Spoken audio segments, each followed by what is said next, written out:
All systems go, Captain. 10, 9, 8, 7, 6, 5, 4, 3, 2, 1.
Hey, everybody. It is your man on the wall, Chris Fury. Thank you for tuning in to another great episode of Blerd's Eyeview because it's what we do.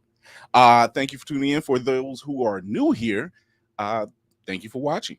Go show your support on the YouTube channel. Hit that like, subscribe, and that notification bell. You can follow us wherever you listen to your podcast, and you can watch us wherever you watch your television shows if you have a Roku device or Amazon Fire device through Always Press Record. But without any further ado, let's get this started. My brother, the man on the other end, the preacher in the pulpit, the Blerd that has all the answers. Navy Montel, what's going on, brother? What's going on, brother? How you doing, man? I am trying to stay cool. Man, I just turned on my AC before I walked in this office because then I start looking like a hard-boiled egg. I'm damn near dressed like one now. Good Lord. Just saying. So you're gonna like this. Okay. I don't always, when I have a chance to show something, I try to show because I'm always about that comic life, that Blerd life. But I discovered something at my job that we had. Ooh, wait a minute. Hold on. Let me put you up front for that one. Oh, If y'all are not familiar, that's what y'all had? Yep. Man. I found this. I found this treasure. And I said, oh, I gotta keep this. Gotta keep this, y'all. See, John. when I did, so here's the thing. I did free have comic this book. too. Oh yeah, you can't go wrong with Storm. Never wrong with Storm. So when I did free comic book day, I went late in the day. So there's a lot of picks that I did not grab. Same. So, I went like at 3 in the afternoon, which I know it's not the ideal time for free comic book day, but our normal meetups, and shout out to Carolyn Johns over here in Cam's Corner in Cleveland, Ohio. They used to do night parties for free comic book day, but then COVID hit and that kind of messed up the dynamic. Now they still do late night comics on I think it's Wednesdays, Tuesdays or Wednesdays, and they do like the half price deals and everything else. But Yeah, ever since they came, ever since the world opened back up, they haven't had a free comic book day night party, and I miss it. I miss it. You know, you get to talk about you get to talk about the latest movie that's dropped. You get to talk about the latest comics. Our group of friends, we would always meet up and eat and just nerd out. Same, and like that. while I'm happy that the focus and the enthusiasm for comics and the interest is growing, you got to get to free comic book day earlier than anybody else, because I missed out on everything this year. Yeah, everything. I don't even know if they had a Tick free comic book day for Tick. I always would get those. So, my second in command, the lady who keeps everything in line. She is my Zoro to my Luffy. And it's the only One Piece reference she'll accept. And the grumpy one too.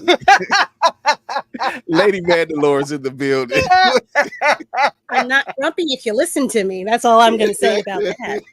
That's what he says too. So guess what? It doesn't even matter. Just keep it light and tight. Keep it light and tight. Hi. What's going on, lady?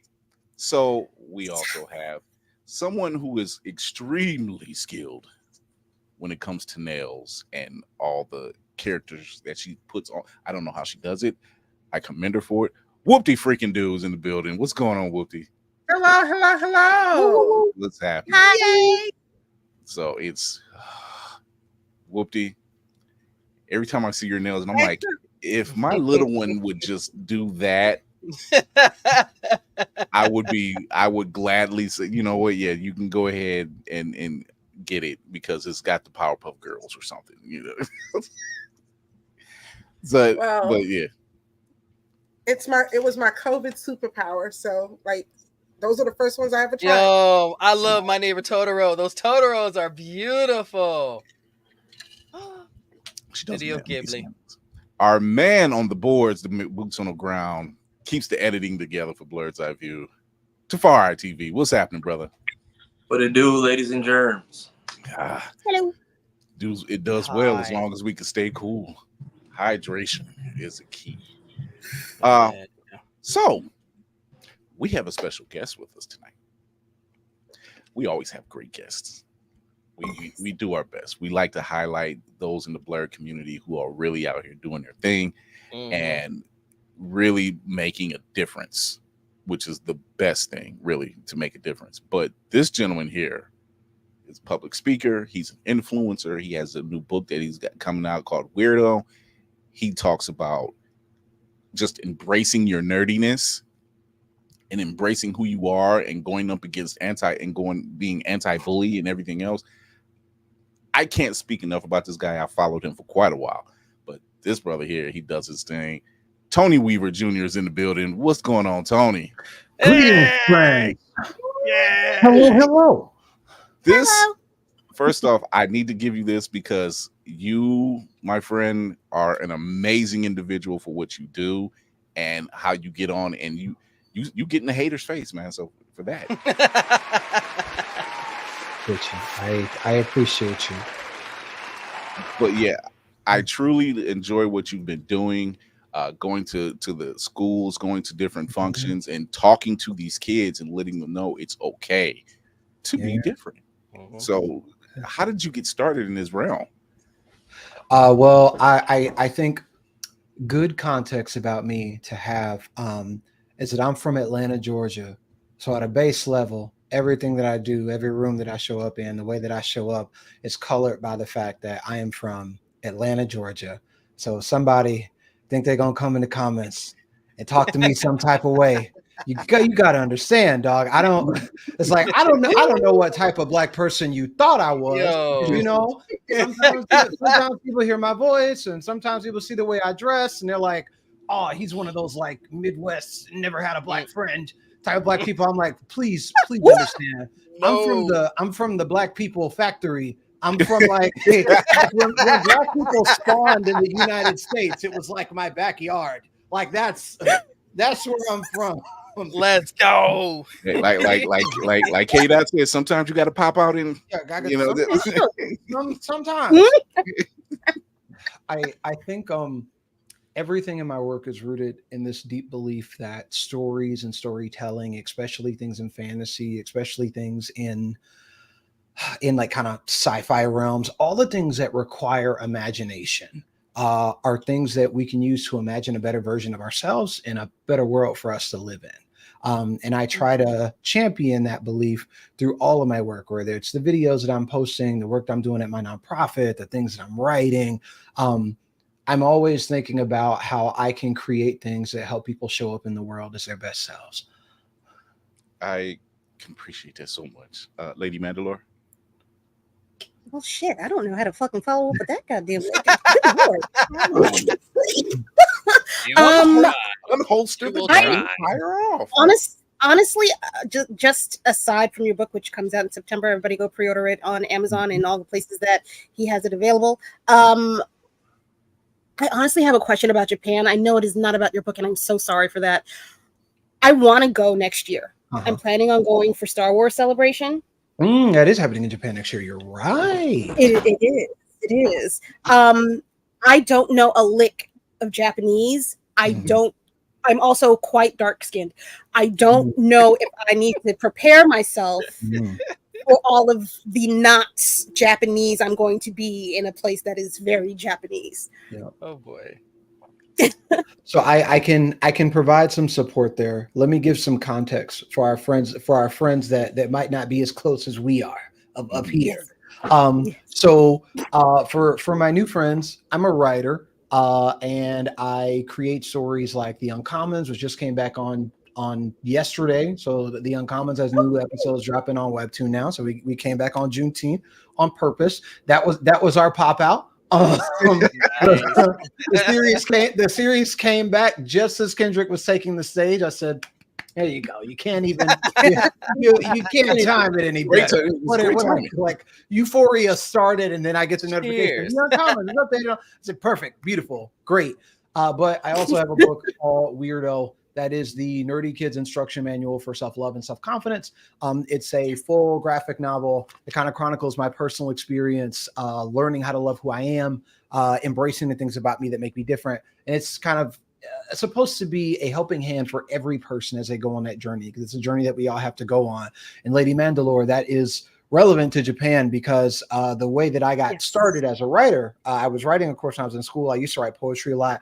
I trained at the Tupac Shakur Center for the Arts for about 8 years. So Tupac's sister, Satua, was actually my first poetry teacher. So we call her Aunt Sat. And she taught me how to write poetry. So when I decided that I wanted to write comics, I was like, well, I really like manga. Manga's what I like.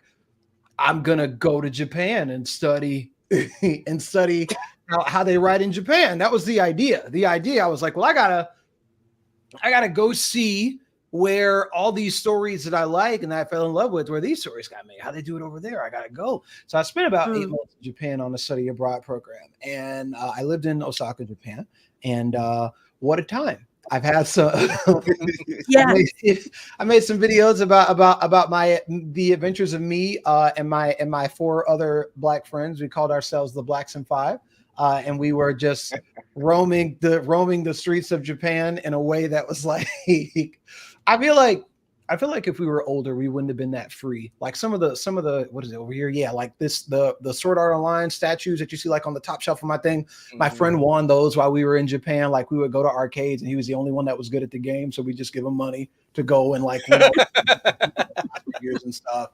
But I would say you need to know a little bit. Like you need to know a little bit, like a little bit of Japanese, like even just so for example, there are services that you can pay for where like when you get to the airport, your little like hotspot pocket Wi-Fi thing will be waiting for you to pick up at the airport, and you just grab it so that you're connected to data for the entire time that you're there. And then you just drop it off in the like mailbox at the airport when you go back. Tiny things like that. I'm like, that makes a trip a lot better. Knowing how to ask like basic things or communicate basic needs, I think is always good because very few people speak English. Very, very few. Okay. The fact that you can do something like that. Where's Star Wars Celebration happening? Tokyo? Yes. Yeah.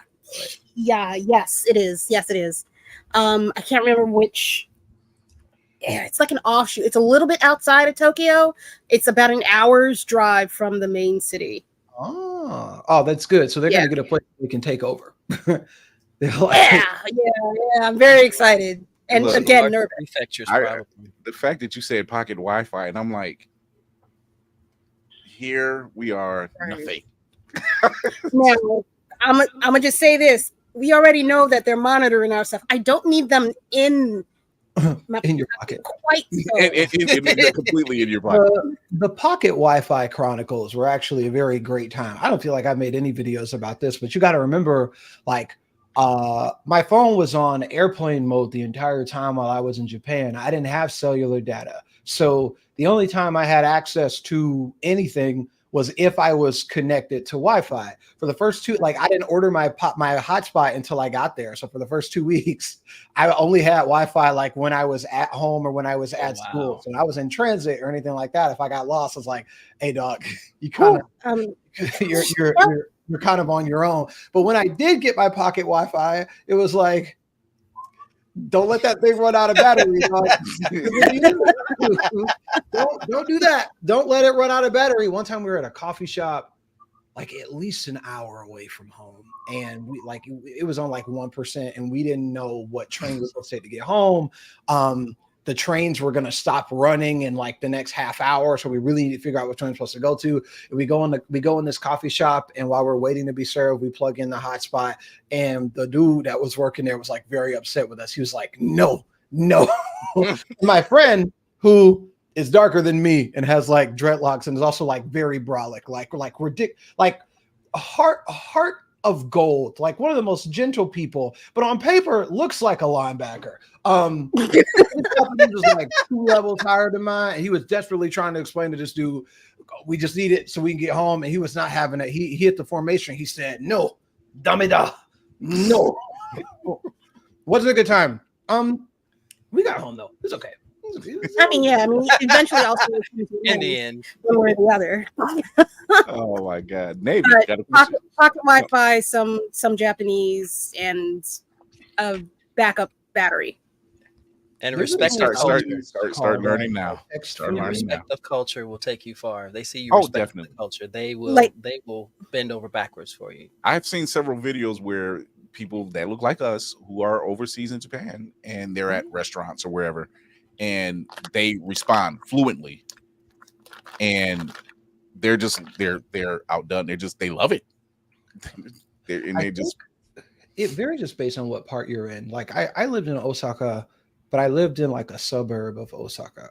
So like it was near the city, but it wasn't the city. So I would suspect they had some familiarity with exchange students, but the neighborhood that I lived in, because I live with a Japanese family, it was like, yeah, for 8 months, there's just this 6 foot tall black dude just roaming around. He doesn't like, he speaks very broken Japanese, and he doesn't really say anything to you because he has his headphones on all the time. But I would get home really late at night.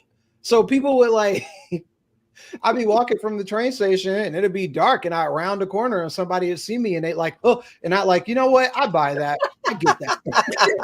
I can see why that might. Yeah, I get that. That's wild. I can see why that might scare you. So, Navy, you got a question?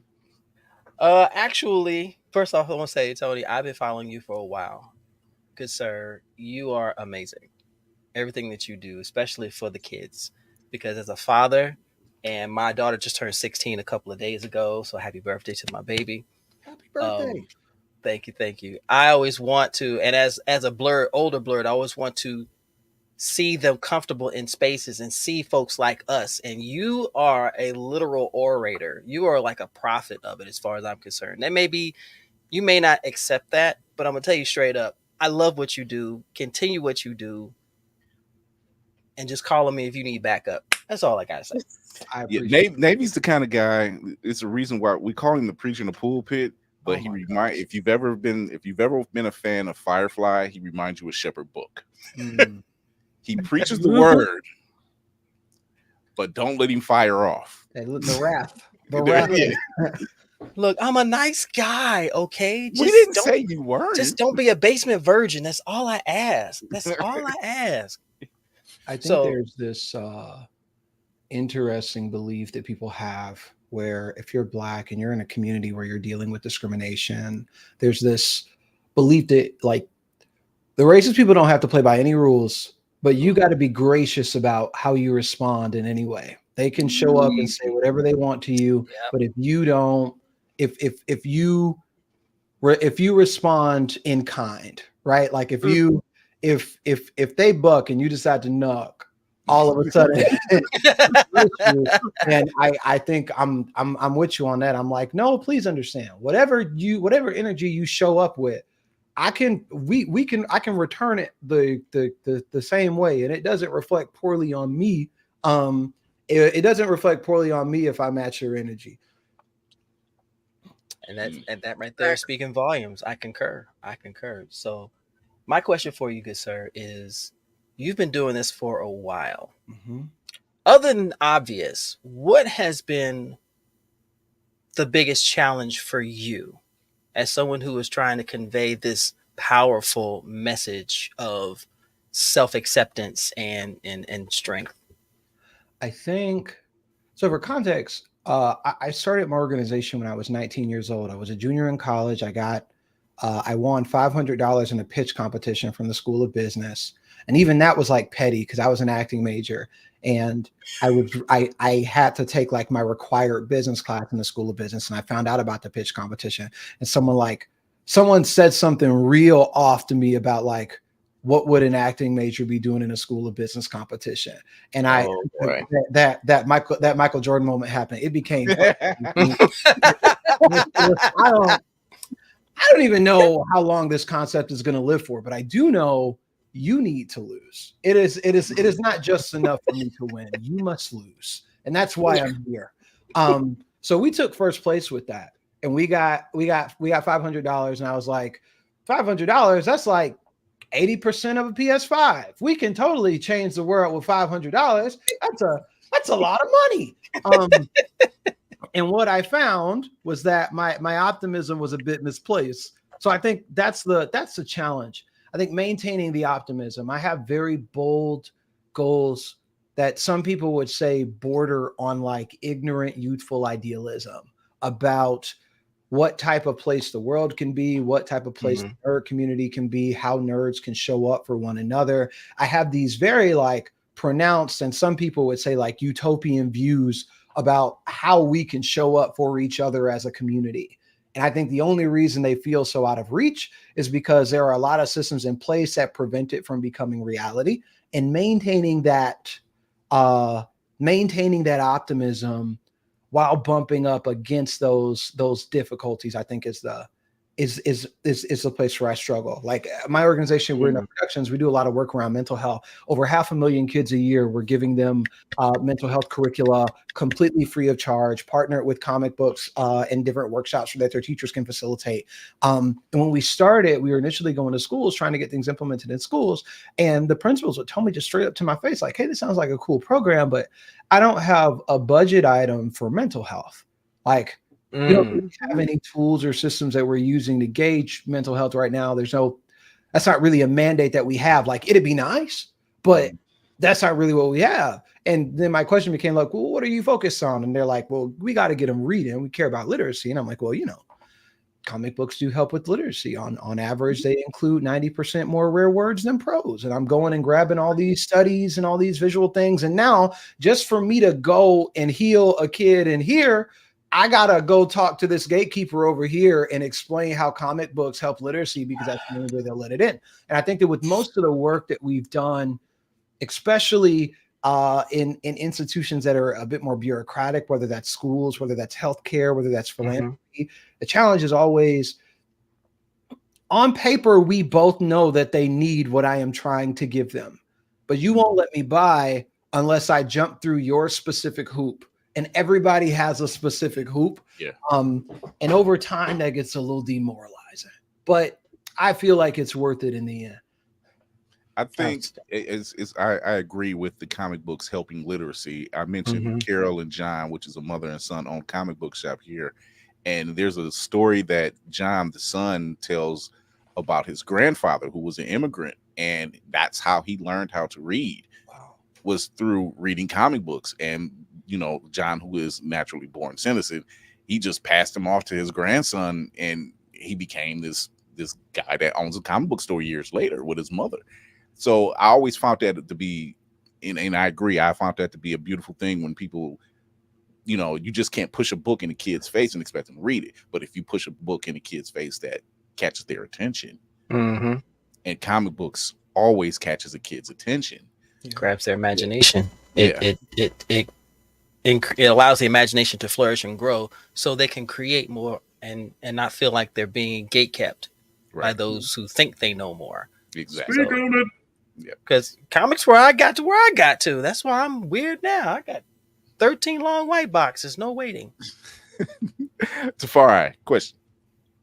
So first, I know you were like very tired, so thank you for letting us do the shoot at MomoCon.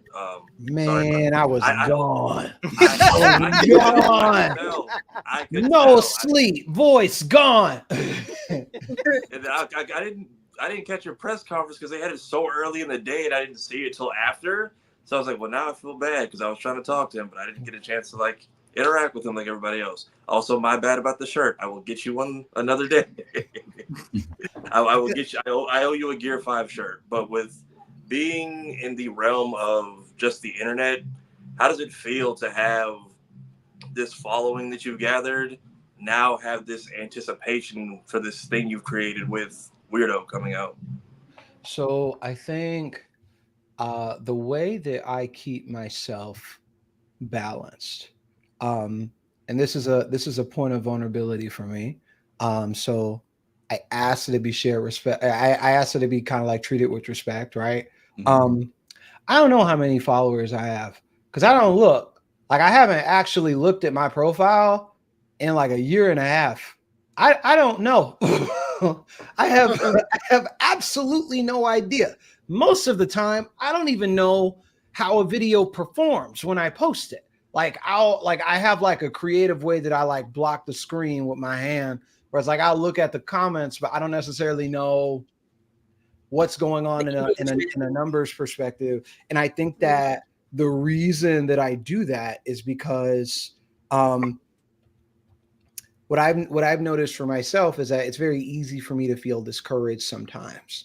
But if I believe that what I'm doing is the right thing to do, I have to let that belief and that understanding that what I'm doing is just drive my actions. So for me, I'm like, a following is good. And you know why? You know why a following is good? I didn't have a lot of friends growing up. Like in Weirdo, that's one of the things that I talk about. Like when I started to make friends, I was like, I genuinely do not know what to do because I have not had friends before.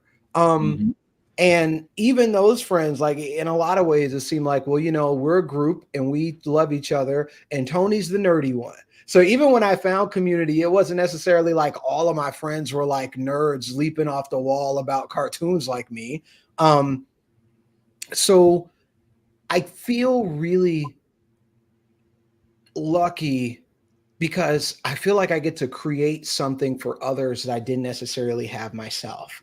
Like, it's my hope that in the videos that I post, like in my Discord and the community that I curate, that it's a safe place for people to show up and be themselves and talk about the things that they're passionate about. Like in my Discord, it's wild. There are kids who were like 14 when they joined my Discord that are graduating from high school. And I'm like, this is wild. Like, they're going to college and studying creative writing. Like, what? It's the inspiration. So amazing. It's the inspiration, and it's crazy when you say that because I fortunately was not one of those kids. I was never bullied for my nerdiness or anything else. But by the time I got to like middle school and high school, you kind of have to find your tribe. Yeah. And by the time I met my wife, she was just like, "You're like a thug nerd," and like Michael Jordan, he seems to come up a lot. You know, like, I kind of took that personally. I'm like, I don't even know what that's supposed to mean. But she said, well, you have an edge to you, but you're nerdy as hell. And I'm like, oh, okay, just don't use that term anymore. But it was fine, you know. So, but yeah, I think that's commendable when you have, like you said, you have a 14-year-old kids who are in your Discord, and now here they are graduating high school because you made that influence in such a positive impact that they're passing it on. It's being passed on, because now what you've done has imbued them with some confidence and in strength, and now what they're going to do will do the same for someone else. We should hope. We should hope. That's the goal. Like I'm never arrogant enough to believe that I am the sole entry point for the solution. I do not entertain any delusions that what our community needs, what the nerd community needs, and what these kids need is something that Tony Weaver Jr. has to be there to provide. But what I do think is that the people that the people that would have those solutions are not going to be able to come up with them if they don't love themselves and if they don't love who they are. So the idea is, I'm going to make sure that everybody loves themselves. I'm going to make sure that you embrace who you are. I'm going to be this shield and stop you from these and kind of protect you from these fundamentally broken people seeking to tear you down. Because I believe that on the other side, you will come up with the thing that'll help everybody. I'm really just a bridge. Like I'm just here to make sure that you get across safe. And as soon as you become that person, like you can literally leave me behind and throw me away like a Sesame Street doll. Like that's fine. I'm literally just here so that you can hit that moment of self-actualization. So one of our crew members, Geek by Heart, you had a chance to speak at her school what was it, last week or maybe the week before? And that was last week, yeah. And she said the experience for those children was profound, and she really appreciated that. So when she let me know, and I'm like, oh yeah, he'd be perfect, because she's in education, and one of those things you want to see in that realm is just that fostering of young minds. And a lot of people don't understand that, whether it's elementary, middle school, even high school, these minds are very susceptible to being molded in the wrong way. Yep. Or in the right way. Some people have a villain origin story, I think what I notice is that the things that you teach a middle schooler become the things that they need to talk to a therapist about in their late 20s. So like that 6th through like maybe 9th grade moment is so crucial, because it's in that moment that we're starting to establish core beliefs. It's in that moment that we're starting to establish like our worldview. And if the wrong thing gets swirled in there like Chemical X, you get kids parroting like Andrew Tate talking points. So now you got a 15-year-old being like, oh, these thoughts. And you're like, whoa, hey. Who taught you that? Where did how do you even know that right now? Like, where'd you get a bald head and sunglasses? That's my question. Exactly. And it'll happen so quick. Like you turn, and you come back, and it's like, it's too late, mother. If she breathes, she's a thought. It's like, oh no, how did we get here? Look, all the children, have your parents buy you Weirdo as a graduation gift. Let's get you on the right path. Yeah, exactly. Right. I'm like, this is why you need Weirdo. Because honestly, one of my favorite things about writing Weirdo was getting the chance to like parse through some of that stuff. So I'll show you something. Our publisher is going to get upset because this is not like. You wouldn't be the first one to come on the show and give us like exclusives, because people need to see this. So we have a chapter in Weirdo where I get a crush on somebody. Like I see a girl at my school, and I develop a bit of a crush on her. Like it's like a very immediate moment. And I spend the whole chapter like trying to figure out how to talk to this girl or like what to say to this girl. And in my brain, I go from 0 to 100 like very fast. I'm like, I'm like, oh man, I'm in love. I don't know what to do. I can't afford a house. What? How many? What if she wants too many kids? What if she doesn't want kids at all? I don't know. Like it's very much just like very pure. Like I love, therefore live life with this person. Live life for this person. I love this person. And in the chapter, one of the things that one of my friends says, because like I guess the parallel is that in the real world, Tony is like smitten with this girl, but also one of his friends is like writing a fan fiction and like attempting to like balance out how do I ship these characters. Oh wow. And what she says is what she says is the feelings that you have for another person are just reminders that you possess the type of empathy required to appreciate another individual. And that's never anything that you should be ashamed of. Even if that other person does not return the feelings for you, the feelings that you have for that person are your feelings. That person brought them out of you, but they're still yours. Like they originated in you. So you can take all of that appreciation, all of that love, and you can apply it to yourself, because ultimately this person just brought something out of you. You're like, wow, you really inspired these feelings out of me. I would like to give these feelings to you. They don't want them. That's okay.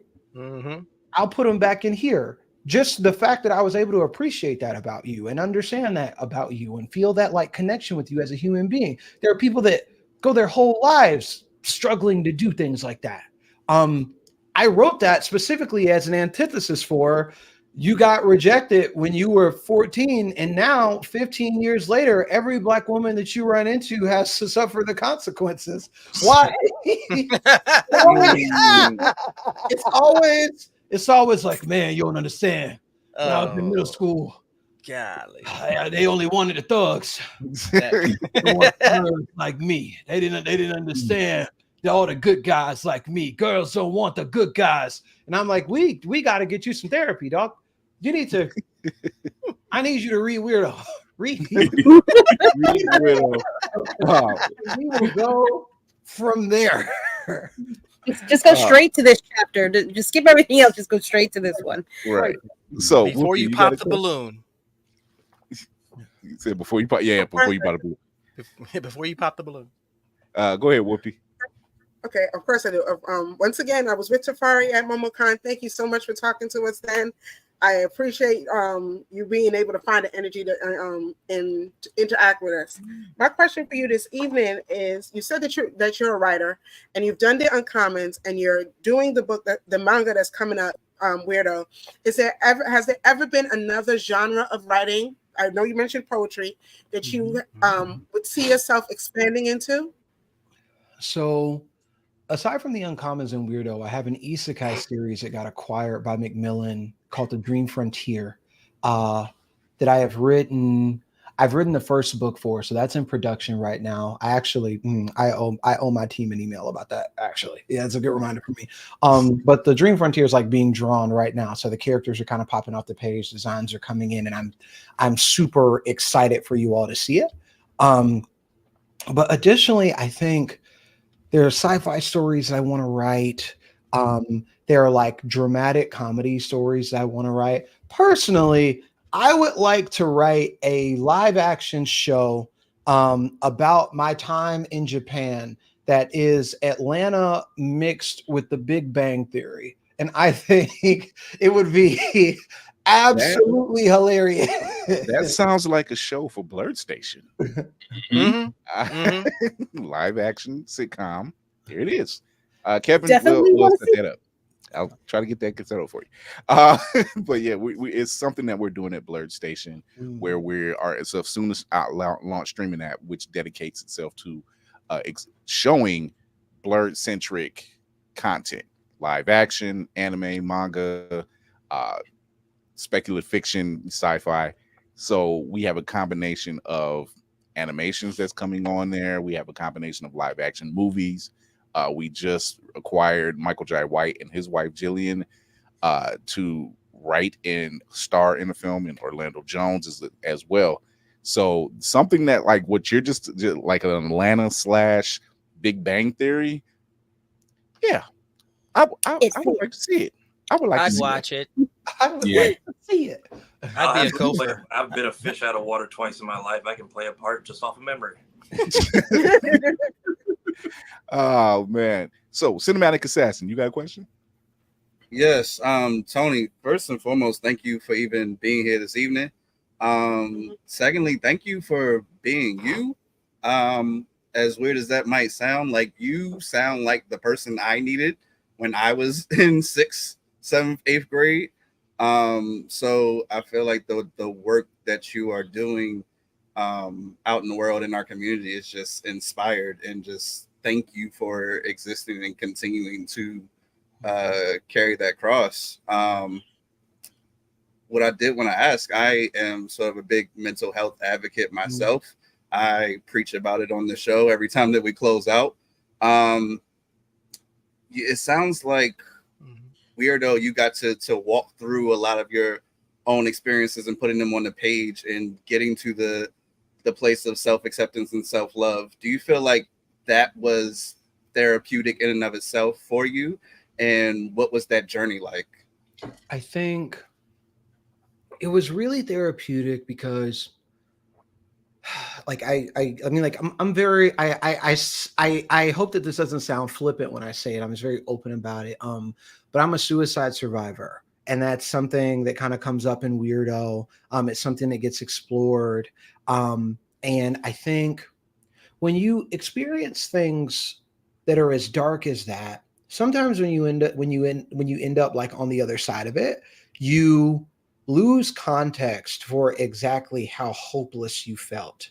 And I wrote Weirdo in like a variety of places. Like so for majority of it, I went back to my parents' place. Like I went home for Thanksgiving and I told my parents, I was like, I'm staying here till Christmas. But even though I'm at home, I'm not at home. Like, don't bother me. I'm probably not leaving the room. So at the end of Thanksgiving, I went up to my room and I closed the door. And by Christmas, like 95% of the book was done. And a part of that was because I was like in my childhood room where I grew up. I'm with all my things. I'm with all my stuff. I've got my CDs. And I'm taking myself back to these moments. And I think it's beneficial in two primary ways. Number one, going back to that place helped kind of reignite a passion for me to help kids that are still there right now. Because when like I had to go immerse myself in that darkness for a bit, and to know I'm like, listen, I can leave. I got a little like eject button or like an emergency switch. Like I got people that I can call that'll like pull me up out of the water. But there are kids for whom this is their whole reality right now. So having that intimate understanding and that closeness to it really helped drive me as a writer. But also I think being able to step away from it and kind of look at it on the page gives me this moment of like, dang, you came back from it. And I'm proud of you, dog. Like that's amazing. You came back from it. I don't think when we overcome things, we give ourselves credit for it as much. It's kind of like, you know the vibe. It's like, hey man, it be like that sometimes, and you just keep moving, but you never stop to take a moment and go like, yo, you did something that a lot of people would struggle with, and you overcame a pain that you didn't deserve to hold. So I'm proud of you for that. And having that conversation with myself, I think was super helpful. I think that's something that a lot, like once again, you know, mental health month, men's mental health month, and everything else. And like Mayhem mentioned, he does mention this every closing, but it's not talked about enough, or it's not confronted enough. It's not solved. The problem's not fostered to be helped or anything like that. So yeah, to have you need that support system. You know, as they say, it was a phrase that was going around: check on your strong friends. You know, because you know, when you even the happiest person can be going through their darkest time, and you never know it because they're so busy making sure everybody else is okay. And that's a weight. It can be a weight. Yeah. So yeah, we're glad you're here. And two, thank you for taking that moment with us, and then taking that moment that you had and overcoming it and having that support system around you is most necessary. So thank you for that. Can I share my chills moment, like the moment where I was writing it and I was like, okay, I'm glad you finished this part. We need to like get out of here now. It's like in the movie in Inception where they're like, you got to get out of the dream, dog. Everything's crumbling. You got to get out of here. I was living in DC at the time and I was on the train in New York to meet with like my agent to go and like talk to publishers, and I'm writing. And so I'm on the train, I'm in the quiet car, I got my headphones on, and I'm listening to like I was writing the scene like where I attempt, and it was heavy because I'm like, we got to go there, but we can't go all the way there. There's a tasteful way to express this in a way that like a parent is going to be okay with putting it in the hands of their sixth grader. So you got to find a way to balance that dark, but also make it kind of age appropriate. And I put on Solo Dolo from Kid Cudi's Man on the Moon album, because that album, like, I feel like that album saved my life in more ways than one. One of my goals for Weirdo is to get a copy of it in Kid Cudi's hands, because I like his mental health journey is one that he's very public about. And I'm like, man, I don't even think he knows how much he saved me. Like, I don't feel like he knows. And I'm like, if the shoe were on the other foot, I want to know. So I was kind of listening to that, and like I was there. I was like in that moment. Like it took me right back there. And as soon as it happened, I wrote every single thing down. I was like, need that, done. And it's like a swimmer like emerging from the depths of the ocean, like,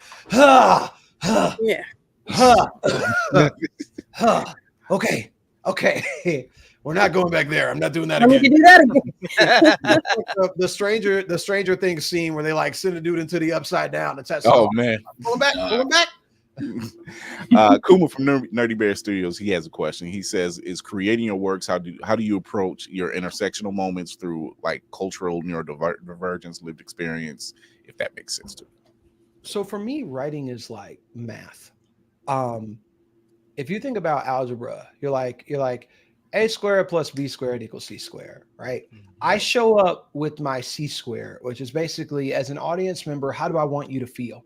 What do I want you to walk away with? What do I want you to learn? How do I want you to shift? What is the way that I want to impact you at the end of this narrative? Because for me, I'm like, I'm too lazy to write just for the sake of writing. Like if I'm writing, it's for a purpose. And that purpose is normally because I want someone to understand something. I want someone to feel something. And as a neurodivergent person, I think a part of it is also, I want you to know how I felt so that we can better understand one another. So when I write, the plot points have to add up. So if you think about dialogue, right? If we start a scene and 10 lines in, character B is yelling at character A, that means that I have nine lines of setup. You got to feel that momentum build. You got to feel that grow. The way that they speak, the way that they're like kind of angled towards one another, everything has to add up. Because for me, and I feel like this is a part of like where the neurodivergence becomes a superpower. For me, if it doesn't add up, I can feel it viscerally. If it doesn't align, then it's like, if it doesn't align, then it is like to me mentally, it feels like having a wet sock. Like not a soaking wet sock, but like where you step on like just like one drop and you're like, it's not soaking wet, but it's also not dry. And I can tell, or like a rock in the bottom of your shoe. You're like, that's not supposed to be there. Mentally, that is the sensation that I get when I'm writing something and it doesn't add up. So what I try to do is lean into my message. What is the message? What do I want you to walk away with? And if I look at it and everything doesn't calculate, then I got to go redo my math. I gotta line things up properly. But it's weird because it's like most people look at writing as like creative, it's free flowing, and I'm like, for me, writing is not creative. For me, writing is like building a puzzle, but you don't know what's on the front of any of the pieces until you've already put all the pieces in order. It's like doing a puzzle with it flipped over. Like you take all the pieces, you make everything fit, and then you flip it, and you're like, oh, there's the image. There's the thing. But prior to that, you're just in the dark. You're like, I don't even know if this is a puzzle. I don't even know. I don't know. which would make you wonder is like, why'd you choose to be a writer? But it's like the only thing I'm good at. So we're here. I kind of know that feeling when I plan to do stuff and I'm thinking, my wife, what are you doing? And I'm like, trust the process. It's gonna plan out. Don't ask me how I know. It just will. You know, so yeah, I kind of get that part. Smart. First, sir, want to say it's nice to finally meet you because I know I've been following you for a while. Guess when I came on, I ran to a description of myself, which I had the most confused look. It was like you were describing a dude like, well, he's about the size of a linebacker, and I was like, I'm walking into a description of myself. So you might be kindred spirits. He wears bandanas too. Oh, good Lord. Oh, good grief. But hey, I'm not against that. But no. Aside from that, at first I gotta give you your flowers, man. Like you, I like working with children. I like letting them know that it's okay to be themselves, to be nerdy, to be geeky, to express yourself, to just because that's my big thing. Because I have two kids of my own. He likes Corey Kenshin, and I feel myself being like Dave Chappelle, like who the hell is Corey Kenshin? But turns out he's an all right dude. Honestly, the best person that your son could be watching, frankly. If I had to pick one streamer to leave their content on for a budding teenager, I'd be like Corey Kenshin. That's it. As a parent, when you hear something like that, the first thing you're going to be like is, what the hell are you watching? But you're exactly right, because I did get to watch a couple of his videos. I'm like, okay, you're exactly what kids need. So when I see you going out and actually, with your book Weirdo, which again I can't wait to read and be able to read with my kids, I would just say, I guess the question I would have is just that as you were describing the fact of your process, what you go through, what you're pulling from your life experiences, I guess my question would be, just because what if there was as many mountains as you're trying to climb, what's the distance that you have that is, I'm not going to say your piece de resistance, but it's got to be the one that you just have to be done. Like that's going to be the equivalent of your purpose. Do you have a goal like that? I wrote a film and TV treatment, or I wrote a film treatment for an animated film about 1.5 years ago. Mm-hmm. And so normally for me, like, how do I put it? Normally when I write, I don't spend on average, it takes me like a month to write a book. So like, if you don't bother me, I'll outline it. And then I'm like, all right, the outline's done. I'm going to go write. You give me 3 weeks to write it. At the end of week 3, I send it to my agent. My agent's ready to grab it and edit, give me notes. And then I take those notes and you give me a week to implement the notes and then we're done. And I go about my life because I write so many things. I'm like, I can't be like in writing all the time, but normally I plan it. But this story, I didn't plan. It just landed in my heart and I needed to write it. So I push everything off the table. I was in my writing group talking about it. I was like outlining, and I hadn't done an animated film script before. So I was like, I'm going to do the treatment. We're going to pitch it. And at the time I was signed with this film and TV agency that reps a lot of big A-list people. And I called my manager and I was like, listen, I got this idea. I think it's really good. I think it's amazing. I think it's going to change the world. And I think a part of why I was so big on it is because in my head, it was a Disney movie. I was like, this is a Disney movie. This is one that they pour marketing into. When I go to Disney World, they're going to have a Skyliner cable car themed after these characters.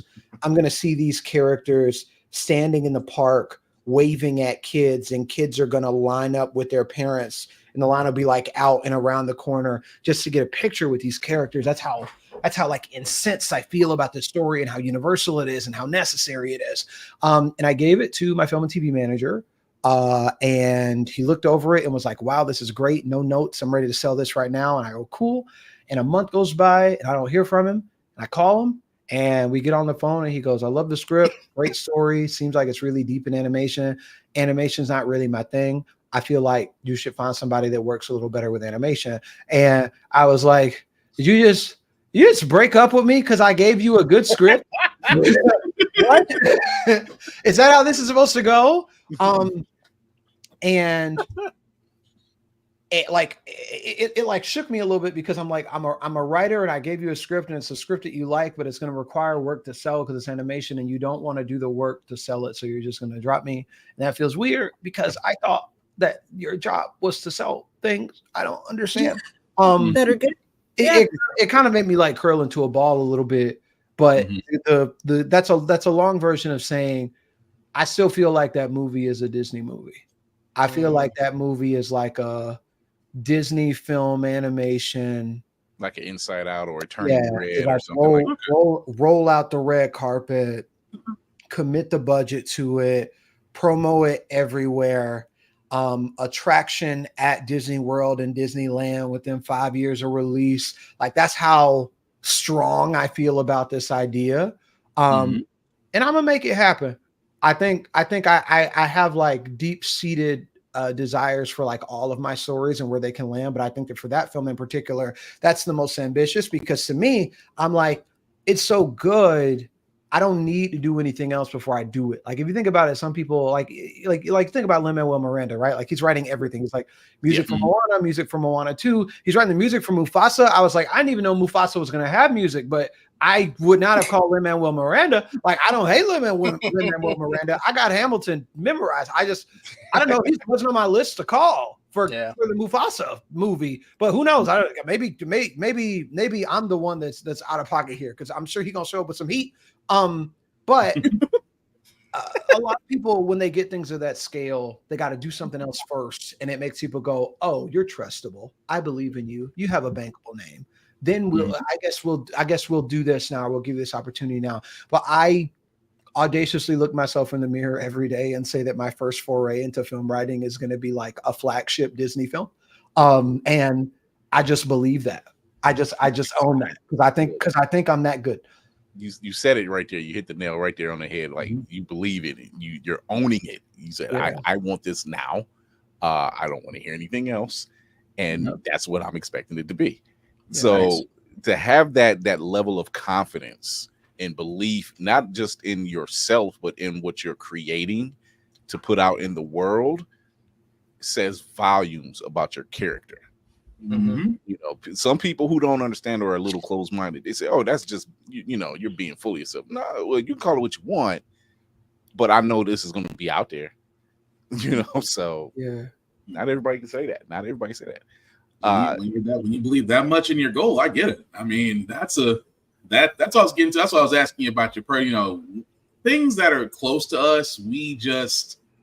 That's our belief system. That's like, this is going to get done, or this is going to get made, or this is going to get produced. So I completely get where you're coming from on that. That's why I was like, I love hearing that type of fire, because hearing that type of fire pushes me to do things. And, that's the kind of camaraderie that, again, in the Blerd community is heavily needed. Yeah. So before we go to break, our very own cinematic assassin has it. It's an unserious question, but it's kind of beat me to it, because that was my next one. Oh my god! He wants to know, how did the Mountain Lady hat become part of your signature look? Boy, is it a story! And strap in, folks. So I used to live in Washington, D.C. I lived near DuPont Circle, and there's this comic shop in DuPont Circle called Phantom Comics. It was my first local comic shop. I went there. I a 20-minute walk from my apartment. I would go there all the time. And while I was there, I made like really close friends with some of the people that work there. So there was a person that worked there who was like, they're an attractive individual, is what I'll say. And what I learned is that they were being courted by this dude that was like into them, but in a really like creepy way. Like this dude like he has way too much money. He has way too much money. He has like Middle East oil money to give you it's like this dude that's way too much. So he'd like buy them a bunch of stuff, and he'd be like he would go hire illustrators to draw images of her because he just wanted her like that bad. Like it's kind of creepy. It was like kind of creepy, right? Wow, weird. And this person that works at the comic shop mentioned that they were like into My Hero Academia. So he goes like overboard and buys like a bunch of My Hero stuff.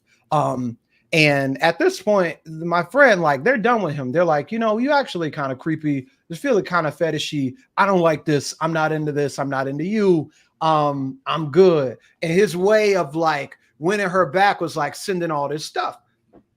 So he sends all of My Hero stuff. And she's like, I don't want to touch any of it.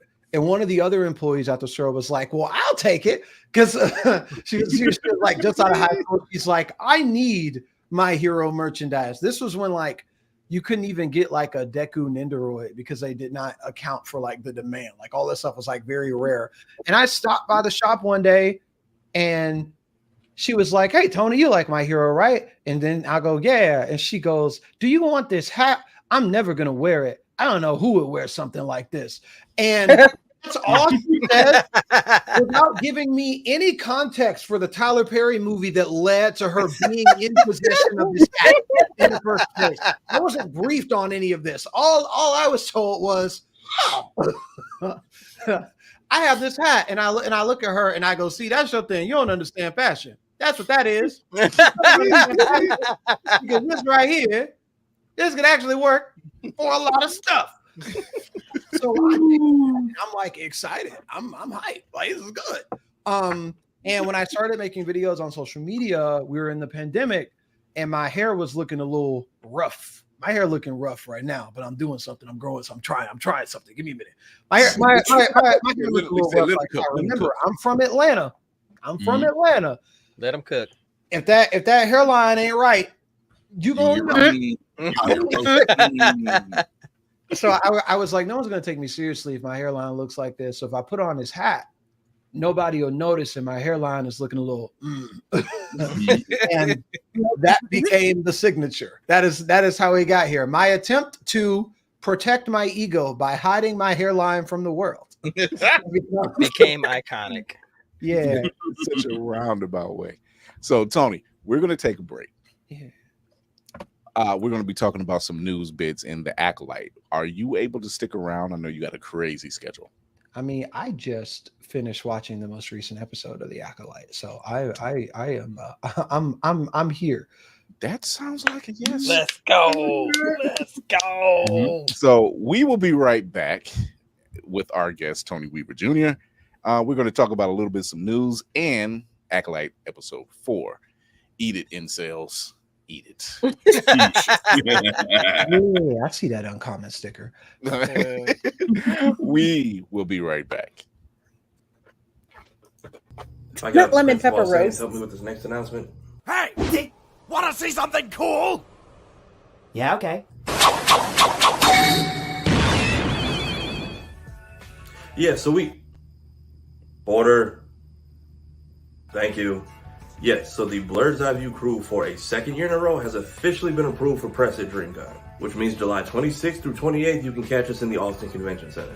We'll be catching up with friends, catching up with our mutuals, hanging out with some of our favorite creators, going to press events, going to tournaments, getting to see some premieres, going to panels, going to see Deadpool and Wolverine because that drops the same weekend, as well as just seeing some of our favorites, giving them their flowers, and conducting interviews while we're there.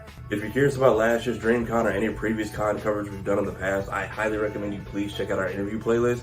That has all our previous con coverage on it, as well as all the cool sit-downs we've gotten to do. Thank you, DreamCon, once again for having us. Really looking forward to the big weekend. See y'all in Austin.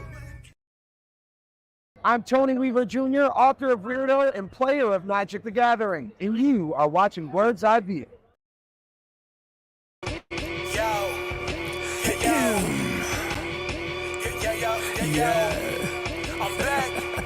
I'm back, yeah.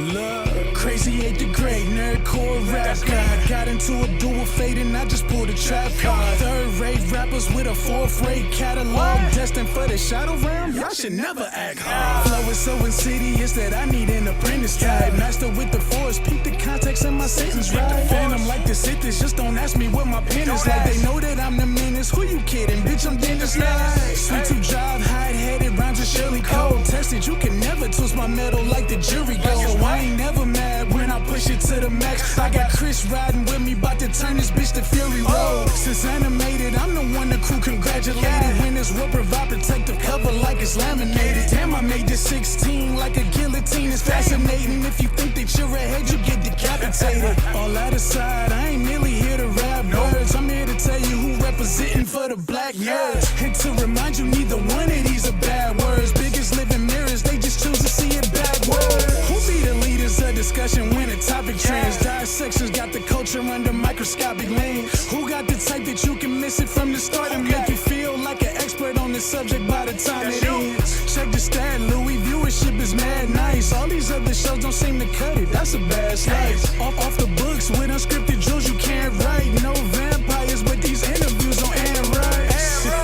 Yeah, this is the best part. Rhymes on Mandalorian, Independence made a best score. Starting a war with these stars, you won't get far. This is the way you play a game of life or death star. So far removed from the drama, we don't notice harm, but won't hesitate to shed a light like a Patronus charm. With mischief managed, troubles at a disadvantage. Must be something in the water, dip your toe because you know it's warm. Where can you find another show with such a fine cast? And if you try to box them in, they playing Minecraft. And basically to sum it up like you define now, this crew's the best and it figures like a line graph. A merry band like the words I do. Level-headed, you don't have to have absurd IQs. They know you can relate because they're nerds like you. With their help, you'll see the world from a blur's eye view.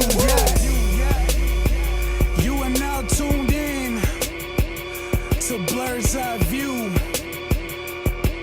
And without further ado, we out.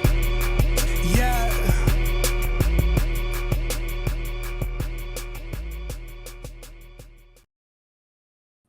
All right, everybody. That was the premiere of the new Blerd's Eye View intro.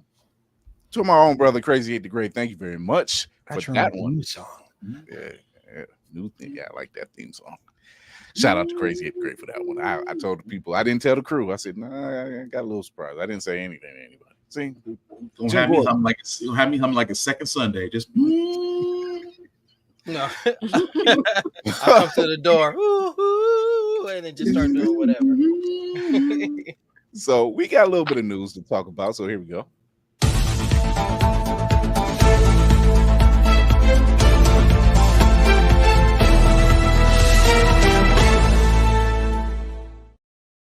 So on a somber note, we have lost, as Lady Mandalore put it, and I said it as she thought it. Donald Sutherland, Jack Bauer's daddy, Donald Sutherland. He passed away. He was 88 years old.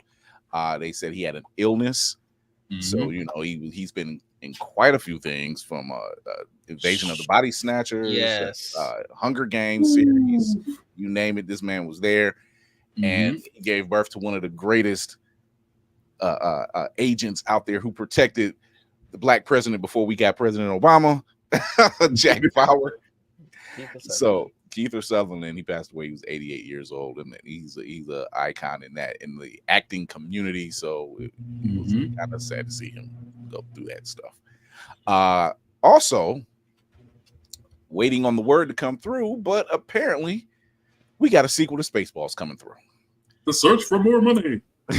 Exactly. Josh Gad will be acting and producing, and Mel Brooks will be helping him to produce as well.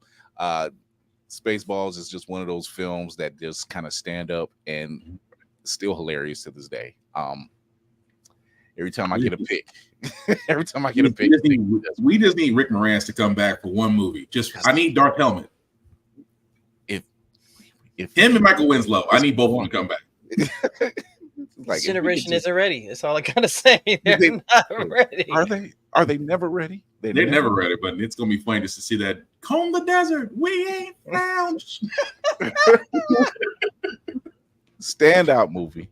As you heard earlier, our guest Tony Weaver has appeared his animated series back on Webtoons on Juneteenth, and another person as well. K. Dot did it again. Let's go. Look, when he started the concert with Euphoria in the meditating piccolo pose, that just told me how the rest of the night was gonna go. I commend this brother because one, I'm a fan of his work anyway. Two, the fact that he managed to unite all of LA, all hoods, all different backgrounds, peaceful, in a pop-up event, and they filled the forum, and everybody and their mother was there. Roxy Hayes, everybody and their mother was at this event, but to air it on Amazon Prime, and the chat in the Twitch channel was on fire. That was an event to see. He really, I love hip hop, and to me, he's an epitome of that culture because he stands on his business. You know, it doesn't have to be played on the radio. What he's talking about is necessary for the culture to hear. What? Let's talk about that. That was some fantastic camera work, by the way. Yeah, the cameraman was very patient. That was a master class of F around and find out. All I got to say, and then getting no, go ahead, Spar. Go ahead. I was to say, and then having the West Coast OG give me the okay before I quintuple tap you. Just I kept, we were in our own chat, and I'm like, he's running it back again. Again.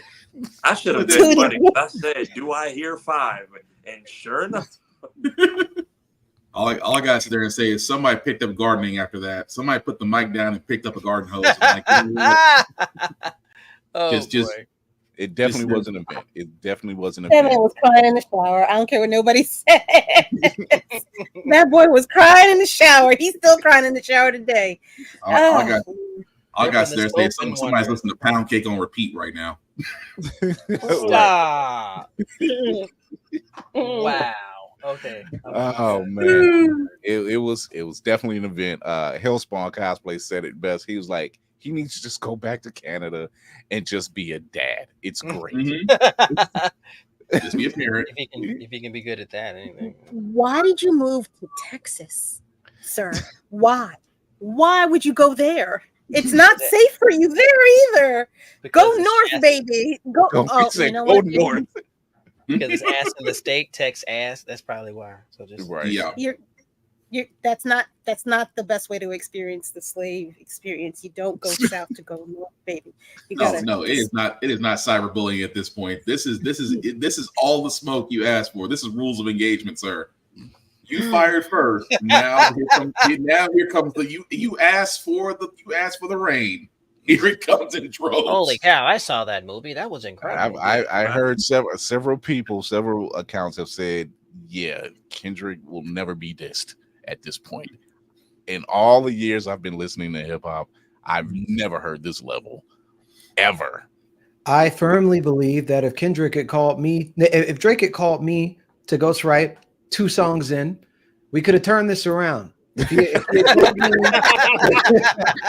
had called me a little earlier in the process, we could have turned this around. But it was a point of no return. The A minor line was the point of no return. I said, I can't do anything. I can't help you. No, one of the funniest tweets when the concert started was that A minor is going to sound like the boom from the Oppenheimer bomb when they go off tonight. But yeah, he had a star-studded event. Everybody came out on stage. LeBron James looked like he was getting ready to go, and Savannah said, "No, you're not. You're not." We got Bloods and Crips on stage. We got Bloods and Crips on stage. Couldn't get Westbrook and LeBron. You're going to continue to be the kid from Akron, and that's it. And I should know. I'm like, look, I'm a kid from Akron, and LeBron was ready to go up there and start Crip walking. Don't do it. That's not your role, my bro. Stay there.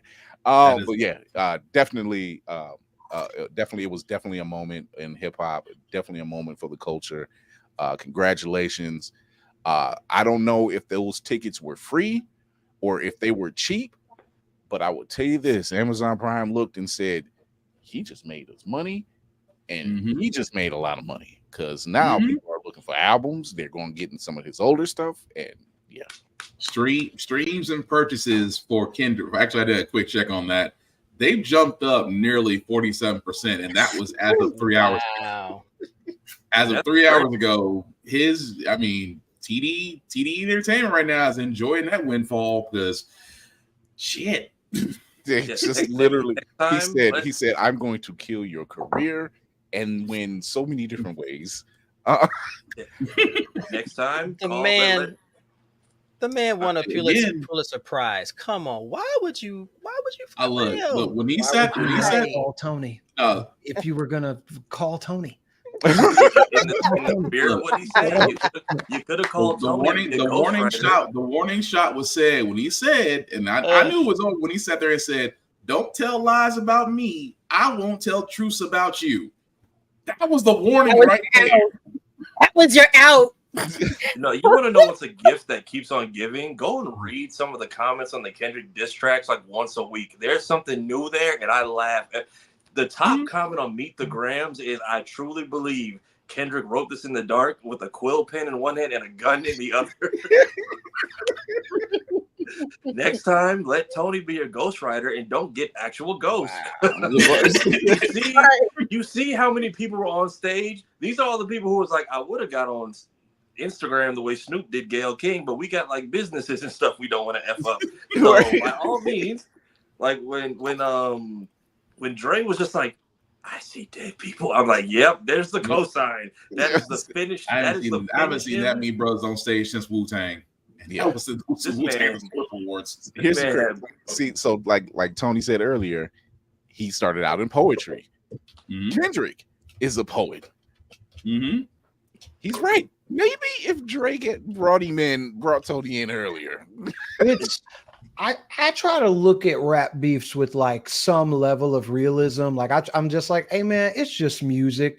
But when Drake did the like Tupac deep fake thing, I was like, that's not good. That's not, no, don't do that. I was like, it's not a game anymore. Like you could have just put out another song and it was fine. But from an optics perspective, you co-opting the voice of one of the most iconic, necessary, and legendary artists in this genre, like a true leader in our community. I'm like, whatever they do to you after that, you deserve it. Because I feel like if you had an ounce of respect or honor, even you wouldn't stoop that low. And that, I'm like, I can't be around for what happens next. I don't know. Initially, I was like, oh no, I'm gonna watch and give him a mirror so he can see what's happening to him too. I was very much like, that's corny and I'm not gonna listen to it. But then when I listened to it, I'm like, yeah, this is like solid wordplay, but this is very disrespectful to basically ghost in two of the West Coast legends and basically say that they're both disappointed in him, one from the grave. And then to do it on Snoop's holiday, no less. You woke me up on 420 for this? Again, he asked for all. Everything that's happening to him is everything that he asked for. And then he did push-ups first, which was already, you shot at 20 different people. You then went and made a whole separate track for this smoke you wanted so badly. And now I think he's spiraling because why did you rap on BBL Drizzy by yourself?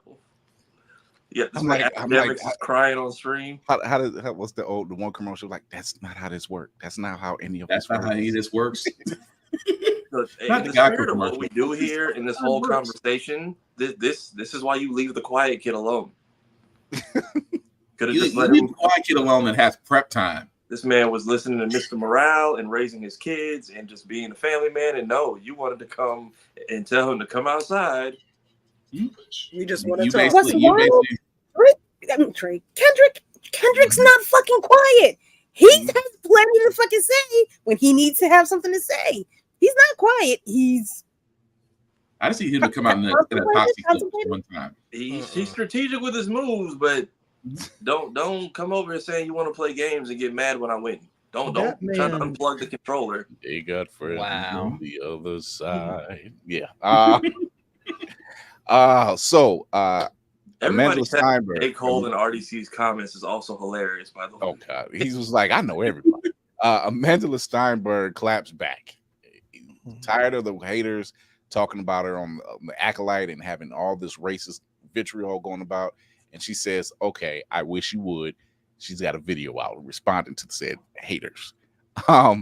She's like, she said, it's not going to happen. I got something to say. You're not just going to sit here and keep talking about me and saying anything.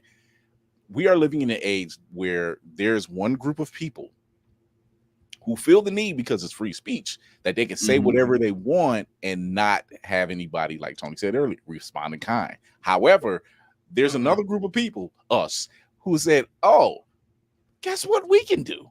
Now that free speech gonna cost you. Right. Like, yeah, you got free speech. Don't think it's just gonna go unanswered though. So in the spirit of Cat Williams, we shall be speaking our truth this year. Between the Acolyte and the boys, they are just home punching air and probably their wives. Free speech comes with clapbacks. That's what you need to understand. You say something into the void, don't expect the void not to say nothing back. Right. The thing that I am trying to develop an understanding of is, what is it about the moment where we are right now in terms of technology and our overall kind of cultural evolution, that this like anti-woke grift is just the thing? I'm like, at what point did it become profitable and beneficial? Because I don't feel like most of these people actually believe what they're saying. I feel like they're posturing it and like signaling it in order to rile up some base that's going to get them like YouTube views. Like basically whenever a black character is in anything, a bounty's on their head. It's like, oh, this is how I'm going to come up. If I say the right thing, I'm going to go viral in all the right wing circles, and then they'll join my Patreon or they'll sign up for my Substack, and then I'll be able to monetize off of this hatred that they have for this other group of people. And I'm like, it's really like a net negative for society at large. Just the fact that you over here with no honor in the corner, just peddling the hate. And I don't know when we got there. It was Real World, 1990. Was it 98, 97? When was the first? Who was the crew on that one? It was the first reality TV show. It was around about there. Okay. The New York one? Oh, the Real World. The one with Heather B and Kevin. What's funny, they're potentially going to introduce like community notes to YouTube videos. So all of those like anti-woke propaganda people are shaking in their boots right now, because good. They now they're about to get targets on all their backs and just get nuked. Because all of these unseasoned coconut bars just need to stay in the damn packs where they came from, because we don't want any of what you got. One thing I've learned. Well, that's the problem. You can broadcast from the pack now and just tell people to like and subscribe and send money. But here's the problem. Like Tony said, the problem with that type of pandering, it's profitable. And it's like you can turn around, and as long as you are an echo chamber, because now they're not shameless anymore, they'll come out in droves and be like, well, we don't like Star Wars, or we don't like we don't like the Marvels, or we don't like the MCU, only because there's 100 different people out there in their own little YouTube channels or podcasts or whatnot that are just simply fan the flames. But at the end of it all, buy my book, or subscribe to this, or jump on my OnlyFans.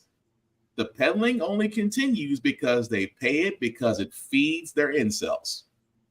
Social media has made them brave when it boils down to it. A microphone, a camera, all of that has made them brave, because they don't have the cojones to be faced in real life, in public, on the street.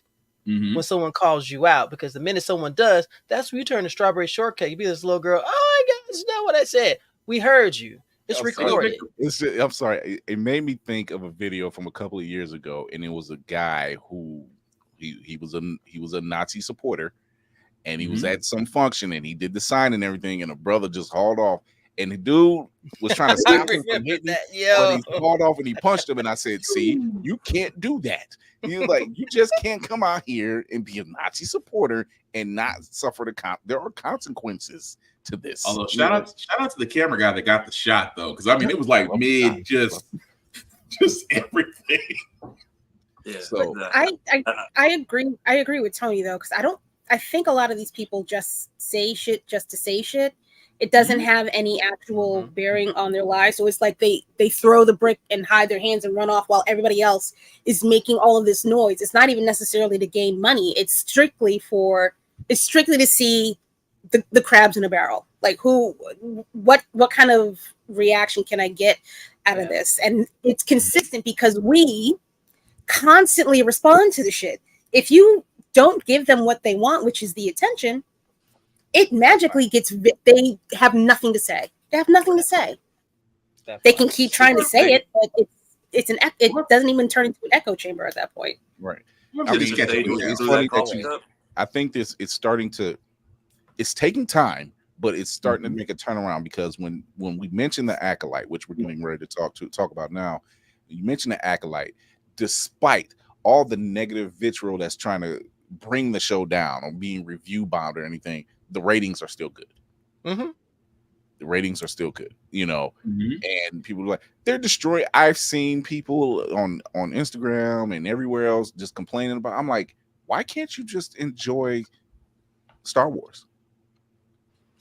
And if you don't like it, don't watch it. If it's not the canon you're used to, so just sit back and enjoy it. No, go ahead. I would say the thing that drives me nuts about the Star Wars conversation in particular is that this is a universe in which there are people with wings, 2 noses, 4 eyes, green, yellow, purple, extra limbs, and the black person is the person that takes you out of your fantasy, out of your realm. That's the part that I'm like, make it make sense. Hey, look at Kashyyyk. Even the Wookiees got a damn cicada problem right now. Look like right here. So, Acolyte, episode 4, Wookiee, no.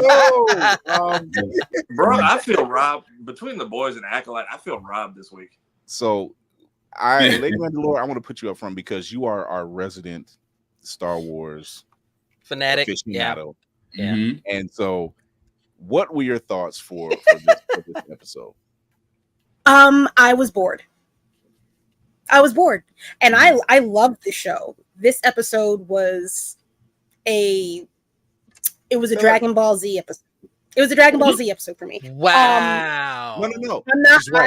She's right. That's not a bad thing, but I didn't think of it that way though. Oh, okay. Yeah, but it was. It was a bunch of we're almost gonna get to that fight scene, and then yoink. Yeah. I hate when they do that. That does not mean that I hate the show. This is not a entry point for people to say the show is trash. It just means they had to stretch this out with some fluffy writing. Yes, it's filler. It didn't really do anything to make me like or it didn't do anything to move the story along. We all knew that she was headed to this planet based on episode, was it 2? 2? Yeah. Yeah, because 3 was the backstory. Based on episode 2, she's going to go kill the Wookiee. Okay. So now we get our backstory, which is also technically a filler episode, if you want to be specific about it. All right, we're going to go see the Wookiee now, right? Where's the Wookiee? Psych. Yeah. I'm like, where's my back? I'm like, I need my backstory, Wookiee Jedi story. Where's that? You know what? I don't need a backstory on the Wookiee Jedi just yet. I would have liked to have one. I would have liked to have seen him actually fight in any kind of a battle, because also episode 4 robbed us of that. I'm so disappointed. This is not the episode I want to be front and center for. Your fanaticism has put you here. Accept it. But I'm real about my shit. I'm gonna say when it's bad. That's at the bare minimum. You know, if I say something's good, it's a fuego. If it is basura, it's I wouldn't have. I'm gonna put our guest Tony up front to ask him as well. You said you recently seen it as well, but like you said, Kira, that ending scene, I'm like, you could have. I looked at my iPad and I'm like, wait, I still like 10 minutes. A minute left. Yeah, I got time left. I don't want to see the credit. You could have stopped us mid-fight. Something. You didn't give us. You gave us the boom and credits. Wait a minute. Yeah. So, Fade to black. Circle jerk, if you will. Circle jerk. I saw what they were going for, but I think that for me, it's like I said earlier, the math didn't math.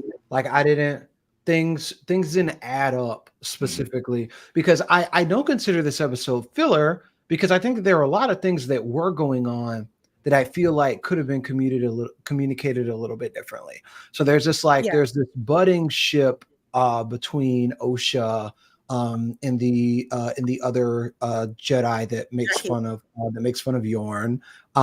There's a moment where they're walking through the forest and that like creature like pops up, and then like it doesn't pop up until Osha touches it, and then after Soul deals with it, the little people in the background, they said it really quick. They were like, oh, I went right for the lightsaber. And then it goes, they're attracted to light. And I'm like, oh, I see what you did. So we have twins born of the Force through nefarious means, one of which is like murdering people, and the other which is like very not Force sensitive at all. But this thing that is only attracted to the light literally wakes up when she gets near it. So it's like, oh, I see what you're doing, especially in this episode where like meanwhile May and Kamir are having this conversation about like, well, does everything change now? What has the master taught you? I'm like, there's very much a narrative of light and dark that's happening right now. And it's being communicated in everything from those little tiny lines to the way that lighting cues are picking up in certain moments. Like I was like, I get exactly what you were trying to do. On paper, all the pieces are there, but a little bit of the way that things were arranged, I feel like could have made the message a bit stronger. And I don't like cliffhangers in general. I feel like we don't need them no more. You ain't got to do all that. Or if you're gonna do it, at least let them lay hands on somebody first. Like I'd be okay with it if you smoke bombed and then you give me like one saber impact. Like let me see you just like thwop somebody so hard that saber just like flies out and impacts into a tree and then cut. But don't. It was force push cutscene. Yeah. It was like a lot of flash, no bang. Not even flash. I don't know. But actually, it's more like whoosh and bang. Yeah. For Tony, I think you see it more because you've done the treatment. You know what it takes and what the descriptions are a lot easier than me or any of the other audience members might see. So you can make those leaps. Me, I'm like, what am I here for? Like, I'm waiting for all of these connections between Osha and the light and the dark, and the fact that you have all these people that are in the middle of this light and dark area, the gray, that are manipulating the actual severe sides of the Force. Like, I need them to make more connections with that. I don't feel like that's as blatant as that should be. I agree. There was a moment where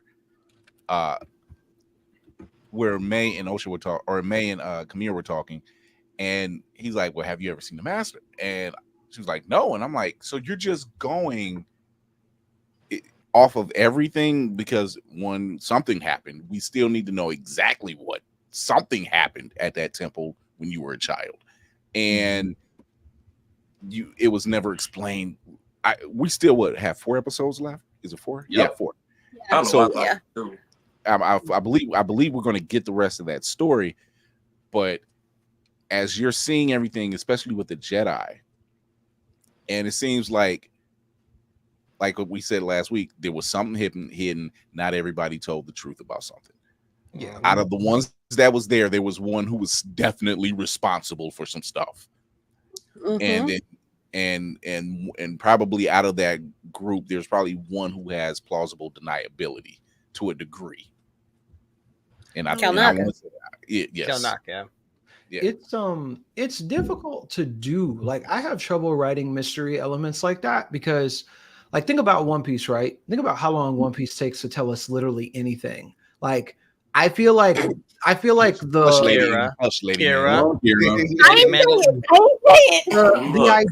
identity, purpose, and nature of the Gorosei, I think, took like quite literally 15 years. And people were just like, on like, hey man, we'll get there when we get there. It's always difficult to know like when to do what. Here's what I'll say: we're 4 episodes in. Is Is anybody else clocking that the master is a woman and is one of the Jedi leaders that were around the boardroom table at the beginning of the episode? Like, if we all agreed that's what it is. My money's on Green Lady, but I feel like that'd be too obvious. Yeah, it is the key lime Jedi. I think it is her. The key lime. I don't think it's her, only because she's the frame of whoever the dark side person is a lot slimmer. She's a lot broader. I see. In the chest area. This person is who they keep saying it's he, which immediately lets me know it's a she. Her frame is different. It's somebody else. I mean, it could be Inara. I was thinking Indara, right? Yeah. It was why the Wookiee seemingly died without a fight. It would have to be someone familiar to that him. was. I think that was definitely my rug rug pulled out from under me moment, because I'm like, yo, wait, there was no sign of struggle at all. There was no sign of a fight. It was no sign. In the flashback episode, we see what Soul is doing when everything gets burned up, and we see what the dude with the scar that drank the poison was doing when everything gets blown up. But I need to go back. Yeah, Torben. I need to go back and review. I don't know that we saw Indara that night. We didn't see Indara. We didn't see Kel Naka. We didn't sell either. Also, the Wookiee he didn't get attacked from behind. He got attacked directly in front. So he had to at least be in close proximity to her as well. So it was somebody he wasn't threatened by. And nobody sensed their presence when they walked up. Yeah. Like somebody familiar. Somebody familiar. Like they didn't deem them a threat or something. Yeah. Whoopty, what do you think, Whoopty? Yeah, Whoopty. Yeah, it's your turn now. Yeah. I thought it was short. I'm the one that was yelling filler in the comments.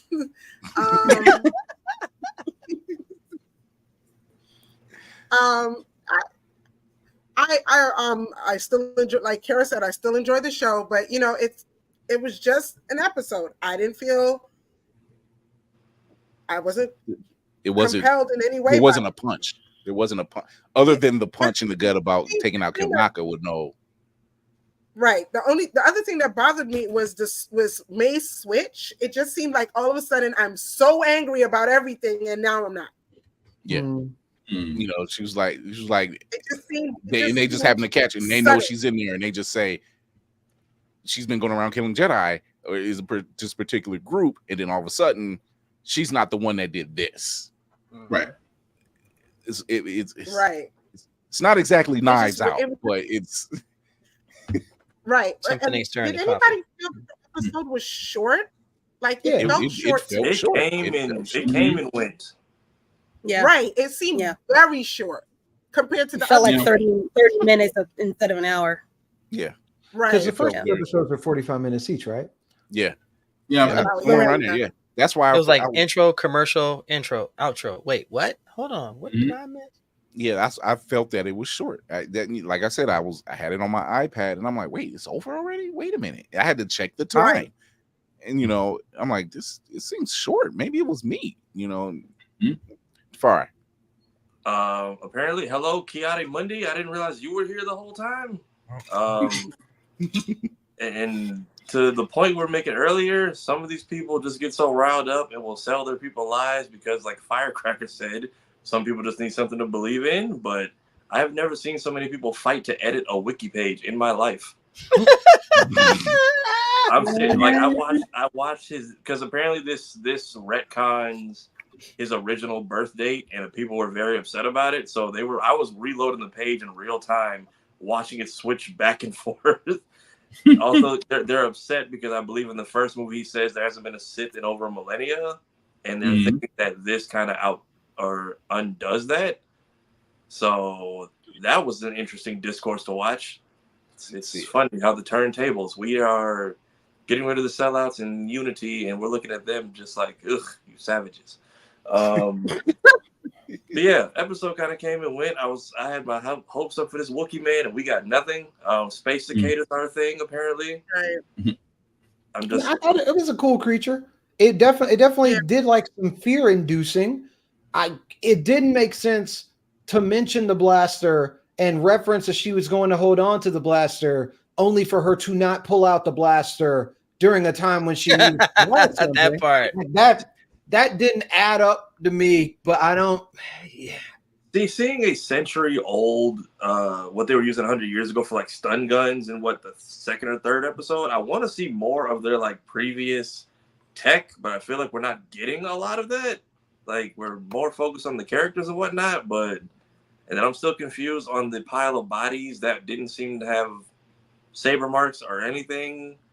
Like I don't know if the sisters drank the magic punch to ride the space comet that was coming by during the eclipse for their cult meeting, or side note, how do I put this? I'm a fan of the show, but when the Coven was doing their like seance type sequence, it looked like non-melanated people trying to do divine 9 steps. And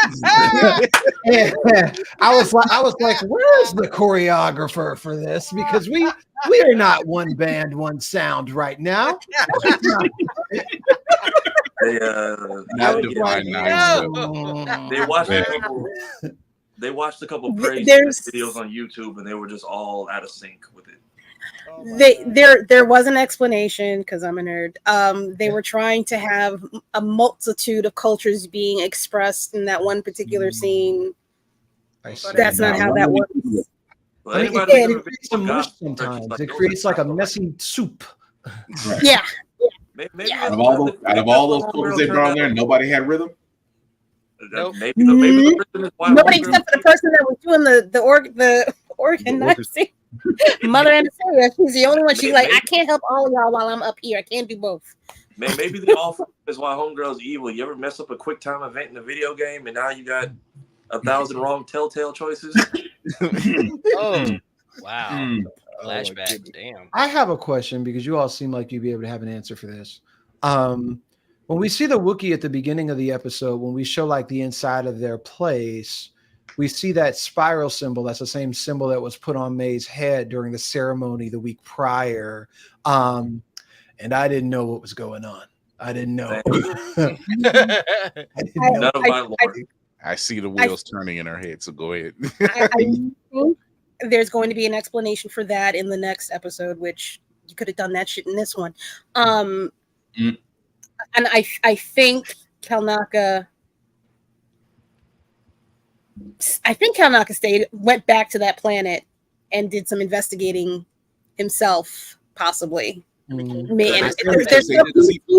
He's tethered to that planet for something. Like he either went back or had a conversation with somebody. Because they said he pretty much went into to the outside eye. He pretty much went into self exile. And I was asking myself, I said, what is with the self exile? And I was like you, Kira. I'm like, nah, this got to be something else. He saw it. He found the Chapter Black videotape and he watched it. I gotta go. I'm wondering if this is the reason we haven't had a Wookiee Jedi since. It's like every time we give y'all one of our kids, they don't come home. So no, thank you.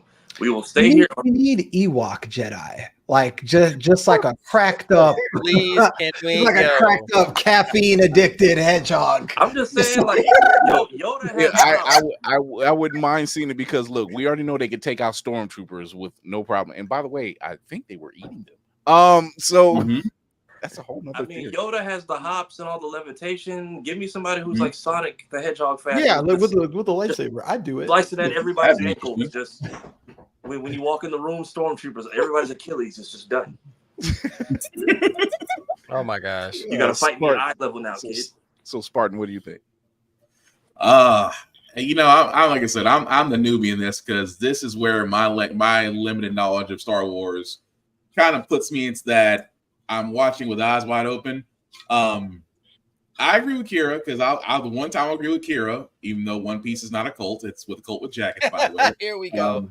No, it didn't feel like a Dragon Ball Z episode because it did kind of build up toward the end. You did see, I call her the helmeted one. I didn't actually get the name of it. Didn't get the name of the person, but the person that walked up at the end.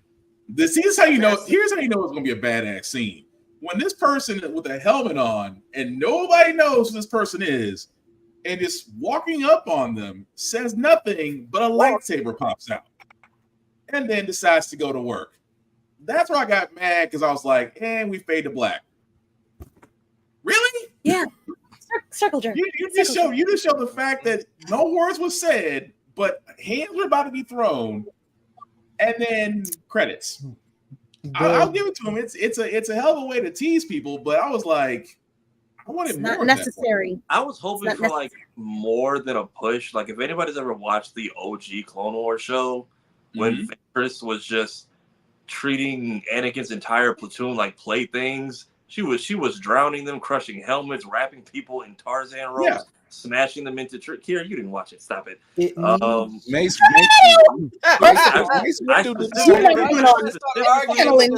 what is wrong with you?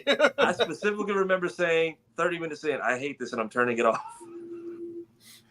Mace Windu did the same thing. Are you talking about the 2003 2D cartoon? Oh. The shorts? Yeah. I'm talking about the shorts. Yeah. But in the end of that, I watched it. It was rough though. It was 2003 and it was great. But yeah, when Ventress was showing us what the Force could be done and just how she treated those clones like toys, I was expecting that.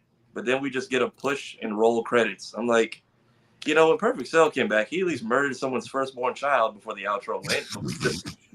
He also gave him 10 days to set up a wonderful atmosphere to fight, though. And even that was fun. But here we got this is Trunks and Goten training while Boo was outside murdering people. I'm still like feeling good about the show. I think the thing that will make like my confidant level drop, that'll make me go like, is if at the top of next week, I need no questions, no setup, just smoke. I need smoke. I need right out the heat. gate. Because if next Tuesday I show up at 9:00 Eastern and you cut to the end of the fight where all the Jedi are laid out and everybody's and May's just there and sees the master and the master's like, you dare think of betraying me? And then we cut to the credits or something like that. I'm gonna be like, don't do that. If you build up to the smoke, I need bodies. Him, her, him. I need it. I need to see it happen. Don't do it. I need to see it. Yeah, I'm at this point, y'all have been cops for the last 4 episodes. Get with the brutality and jump this person. Maybe. I'm trying to think of the right example. I need Gojo and Yuji fighting Mahito right now. I need Yuji and Toto fighting Mahi. I need some Shibuya level. I need something. I need that fight choreography. I need the zooms. I need the quick cuts. Give it to me. I need the cameraman to be on wop wop wop timing because I need JoJo level action. I like just go to work. Just get busy. And because you brought up One Piece, I'll keep it spoiler free for no one who's reading. I need to feel about this reveal the way I feel about the Gorosei right now because I'm further questioning why Shanks felt so comfortable around these people to just put his feet on their couch like that. But it's Shanks. It was giving Rick James energy. It's Rick James, but it's giving whoever his manager was at the time because this is some next level stuff. Okay. But Navy, thoughts? Navy? He said it's so much. Same. Sometimes it's not enough E and too much H. I'll put it like this. I was skeptical going into it from the first episode, and I fell in love with it within the first 10 minutes. Okay, I see where this is going. And something in my mind said, there's going to be a filler episode, young man. Mm-hmm. Like, no, it's not going to be a filler. Bitch, you gave me a filler episode. But it did set up a lot of questions. Just like Kira was stating, it did set up a lot of questions. Especially about who is the master. And I'm telling you, it's Key Lime Jedi. I'm telling you, it's Key Lime Jedi. Straight up. She's the dessert nobody wants, but you're gonna get it anyway. I'm telling you right now. She come up with a red knife, just so it's just the way it is. Key Lime Jedi. That's right. I mean, think about it. Why else didn't she want Soul to go on the mission? Like she was explicitly like, "No, don't go." Thank you. No, it's not good, Dreamer. You don't want to be. So subtly, she's like, "Oh, you don't want to be there for what's about to go down, big dog." Here. I don't think that's You what know you. what? Now that I I don't think think it's what about you it. want. Yeah, because she was like, "No, I don't want She you being a pulling- part of this investigation. pulling him to We'll- the side I and, need you and here." pulling him to Mhm. the side and say, why didn't anybody say anything about what happened at the temple and a whole bunch of all this others? Okay. Exactly. She pulled him to the side in front of everybody's view. Yeah. And yeah, it didn't work because Soul was Yeah. still determined. But I honestly, But I like. Yeah, honestly, I like the episode overall. I wasn't expecting too much from it because we still have more road to travel. But I Mhm. like that it set up different questions because I'm true crime. I love it. So you got Kelnaka in the chair with a cut across his chest and he's dead. Like, who got close enough to you to do that, dude? Because you look like you 6 foot forever, 500 OMG. You was cooking. You was Right. And cooking nobody earlier. and nobody's facing off with a Wookiee proudly. I feel a like Jedi Wookiee? On top of that. the Mr. Rip off your arm and beat you to death with him? it feels like I can see I'm trying to Sharingan eye it and like look at all the pieces that they move. And I'm like, you started the Love first the episode reference. with like very intense combat. And I think there's a possibility that they were like, I just gave you 2 episodes of smoke. Now I'm going to give you some backstory and we're going to ramp back up to the smoke. And I think there was a slight miscalculation in like how much we want the smoke. Like I need the smoke. I feel like if the scene with the space cicada had been a little longer and it been a little like if there were more of them, if more of them, I was expecting a form. Yeah, after the first if we one. need if we needed like a little more, like a little like this much more. Even the training scene at the beginning where like he's training them is like if instead of training it was sparring and it felt like they were actually putting some heart into it, that would have whet my appetite. I would have been fine. I could have waited into it. Yeah. It was like Obi-Wan and Anakin. That felt like a deleted scene straight out the second movie, and they're just like, here's a little side dish to y'all get the main course at the end of the Obi-Wan series. Yeah. By the way, we were robbed of those deleted scenes of those fight scenes. Yeah, there's deleted. Oh my god! If you want to implement watching their sparring scene felt like going back in time 20 years, and that was fantastic. But this, I was expecting us to like pull up to the forest because that's his like territory and see signs of like a battle and trees chopped. I was expecting some Force Unleashed type activity, and this man. Predators. Like hopping from trees and what, and we got the fin treatment. All right, what am I doing on set? Just lay right here and just don't move. Okay, right. Action. Wow. Give me first episode of Windbreaker. Just give me first episode of Windbreaker. Straight heat, straight violence, straight smoke. I need to watch it. I've been on Kaiju number 8. Bruh. Kaiju number 8 is good, but no time. Windbreaker wasted no time. Windbreakers go straight to him. You got 7 minutes into that episode, and there was nothing but bodies everywhere. He was laying them out. You know how you can go make you a quick sandwich or something and got the TV playing so you hear? No. You can't do that. You can't you can't go get you a glass of Kool-Aid. You can't do nothing. You just gotta sit there because they're going right. I haven't started it yet. I like the show. I feel like It's if there is a low point in our 8-episode run, it's like this one. I'm hoping I'm right. I'm hoping that this will be the lowest episode and everything's up from here because I need to like Tony said, I ain't trying to see a bunch of bodies opening credits and the last person struggling. No, I want to see people. I need to see people get dropped. I need to see the cops try to jump this person who's technically done nothing yet, but still they all get dropped anyway. Right. Let me get Michael Myers versus the mob, even though Busta Rhymes and karate is enough to take you down apparently. Cinematic cassette. Yeah, I want to hear what Mayhem has to say about this. I've been waiting. Oh, well, see, here's the thing. We are close to time. That's number one. And two, I've had limited like me time this week. And the time that I did have, I've been in the gym singing Unbig My Back. Stay up and hear me again.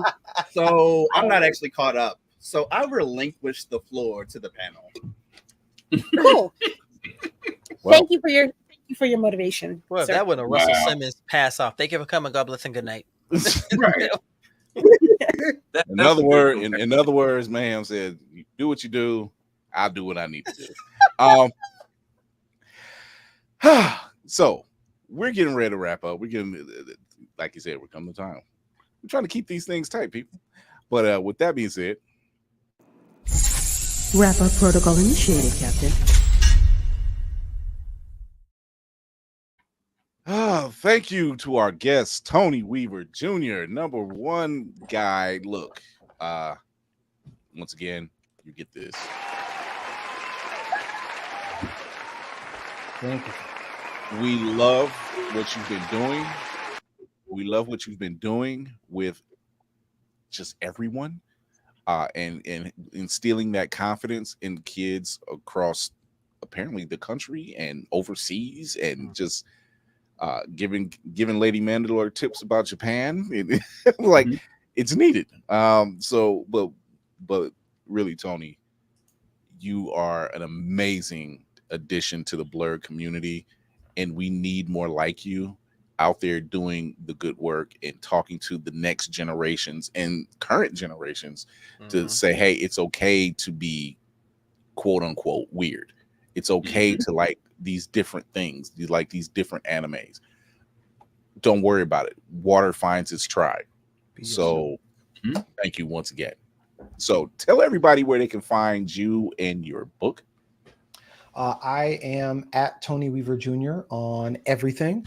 Weirdo is basically everywhere. Amazon, Barnes & Noble, Target, Bookshop. You can pre-order at your local bookstore. It comes out September 17th. But it is my goal to get 5,000 pre-orders. So that is kind of what I'm pushing towards right now. So I would appreciate it if you could support me in that.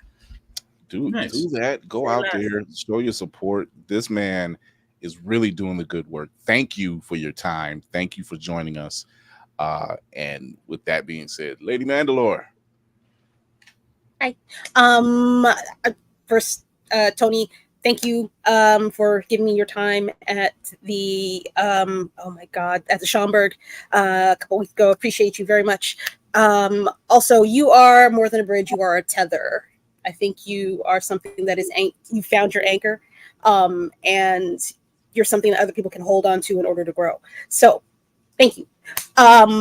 I think my show, Roomful of Blerds, yes, it does. It airs on YouTube on Sundays at 7 p.m. Eastern Standard Time, where I am currently in the throes of talking about independent comic series. We've been reading a few upstarts this week. Oh my God, I completely forgot what his name is. I am so goddamn sorry. Jesus, I swear I'm sorry. I have another intro indie comic maker, and we will also be talking about Midnight Comics and their series, and I'll go into more detail about episode 4 of The Acolyte because It's so much to digest. We'll talk some more. We have you can find me Roomful of Blerds on pretty much everything, Twitter, TikTok. I do some voice acting. I am very sleepy and slightly hungry, so I'm going to end my rant here. Navy is also my co-host on Roomful of Blerds, and he is invaluable to me. Thank you, sir. Feels good having a second in command, doesn't it? It does. Thank you, sir. Whoopty. Talk to the good people. Hello. I'm Whoopty Freaking Do. You can find me here or shirking off my duty on TikTok at Whoopty Freaking Do. And if you're ever in the look for, Jesus, words are hard. If you're ever dirty nails or just nails in general, you can also find me at, yes. Here we go. Yes. My Demon Slayer nails. You can find me at Fresh Press by Z. Yes, those look good. All right, Navy. My brother. Ladies and gentlemen, boys and girls, Blerds of all ages, good evening, good morning, good afternoon. Once again, it is your frosty bearded Blerdicorn, the oldest cat on the panel. You see this name right here? This is where you can find me. I'm across everything. I'm on YouTube. I'm on Twitch. I'm on TikTok, unfortunately. And to my esteemed captain of the room, it is Anna Beats Comics that we will be thank you, Jesus chit-chatting with. that we chit-chatting with to talk about their magnificent project here. Come on with us Sunday at 7 p.m. Absolutely. I still got the Blerd combos coming. Come on, you know I got you. The beard and I, we got you. It's a tag team, okay? If the beard hits you, just be careful. It's honest. We are working really hard to everybody who has been supporting us. Thank you so much. BlerdCon is coming along. If you're going to come to BlerdCon, please come, show love, be a part of this amazing thing. It's Summer Madness. We're working really hard to take care of that. The crew's going to be there. I'm going to be there. And if I can put out a word to everyone out here, if you know somebody who's trying to use their imagination to go above where they are and they are earnest about it, support them. If they have a project, if they have a passion, anything that they're involved in and they don't feel like anyone believes in them, lift them up and let them see that you acknowledge what they're doing, because we got enough negative energy out here going as it is. So let's do something that these so-called superheroes want to do, but the real mutants are doing. Oh, he preached another word because he know I love mutants. That's the collection. Pass the collection, please. That's the collection. Tafari. Mutants do get the job done. I'm just saying. They don't avenge. They get the job done before that happens. Preach. You can find me here on all platforms underneath this name. I post skits on my own page on Mondays to make them a little less terrible. Thank you again, Tony, for all your time today. And again at MomoCon, I hope the book sales go well. You're on the road still this summer, correct? You're going to be all over the place. I'll be at BlerdCon. Oh, there you go. Hey, yeah! I'm so serious for your services. Let me know your size. I think I have to go buy this studio in the next couple of weeks. I will grab you 2 things when I'm there. So that is my way of saying thanks for everything here. I also do the editing for this podcast and behind the scenes work. We usually post Monday, Wednesdays, and Fridays. That's just for people who can't get through a 2-hour show. I get it. Attention spans are no longer a thing. So, or if you want to recommend us to a friend, send a clip. We have our last interview from MomoCon coming out tomorrow night. I have the other half of the engaged couple. So last week was Anidas Quinones, and now we have AJ Beckles coming up. I highly recommend you please go watch both of those. It was a really fun time. Very sweet individuals. After that, yeah, we're going to be at DreamCon. We're going to be at BlerdCon. We will be out here in these streets. Oh boy. Making laughs. Cinematic Assassin is in the building. Talk to the people. Yes, it is. I will be watching the Cinematic Assassin. I am the editor-in-chief and senior web developer of blerdseyeview.org, where myself and all these lovely people you see on screen contribute to talk about movies, comics, and TV shows and wrestling.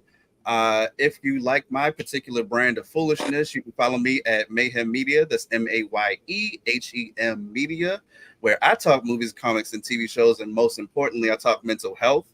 Tony, thank you again for coming through.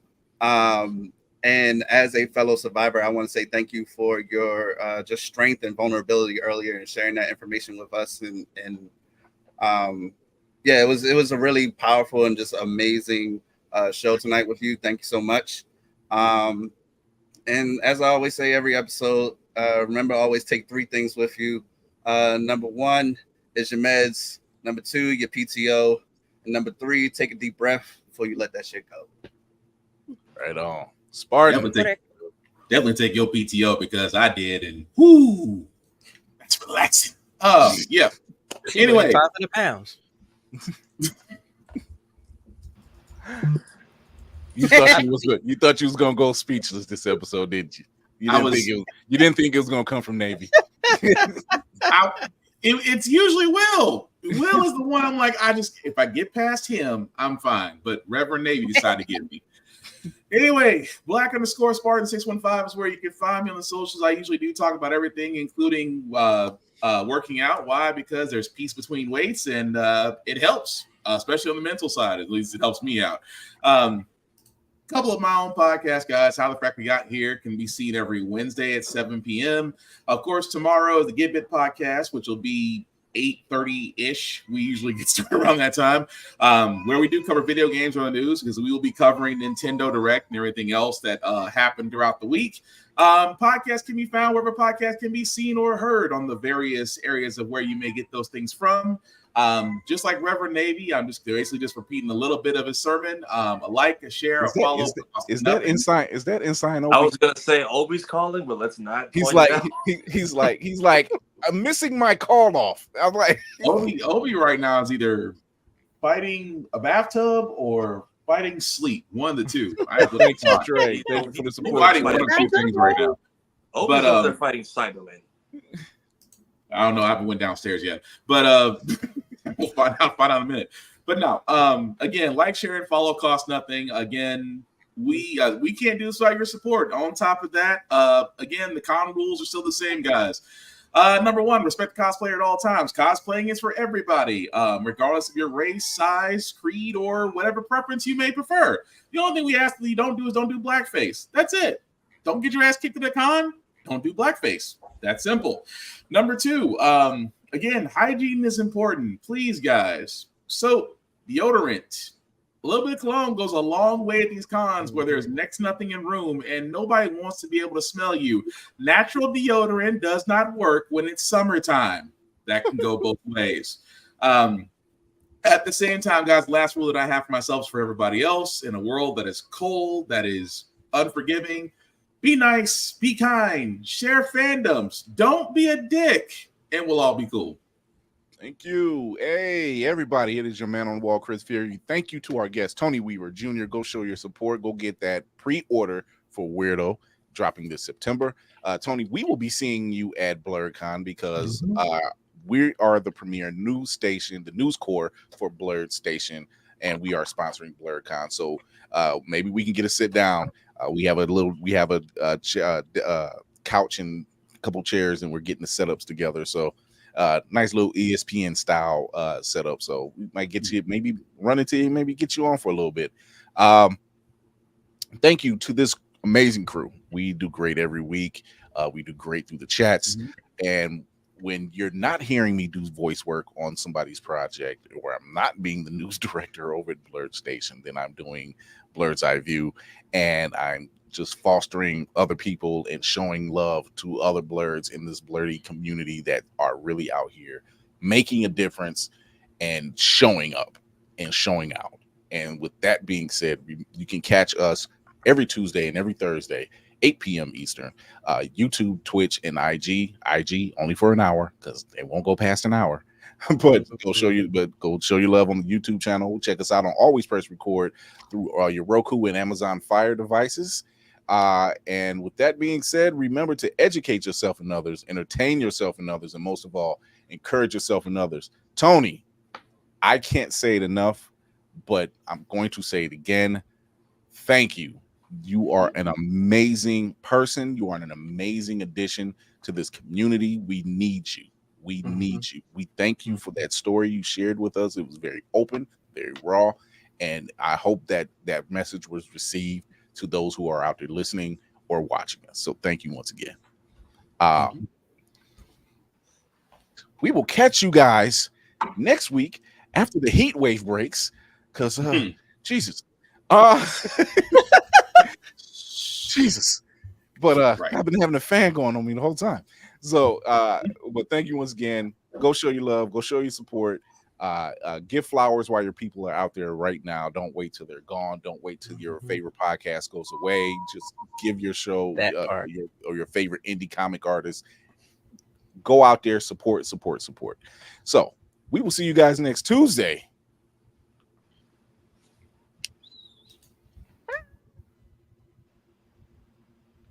We're still here. This is wonderful. This is wonderful. We're still here. We're still here. It's playing in the background. Oh my God. See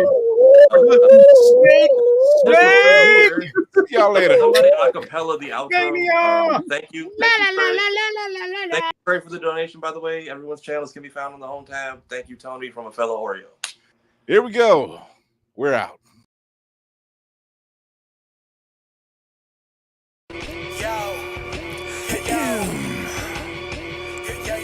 Yeah, I'm back.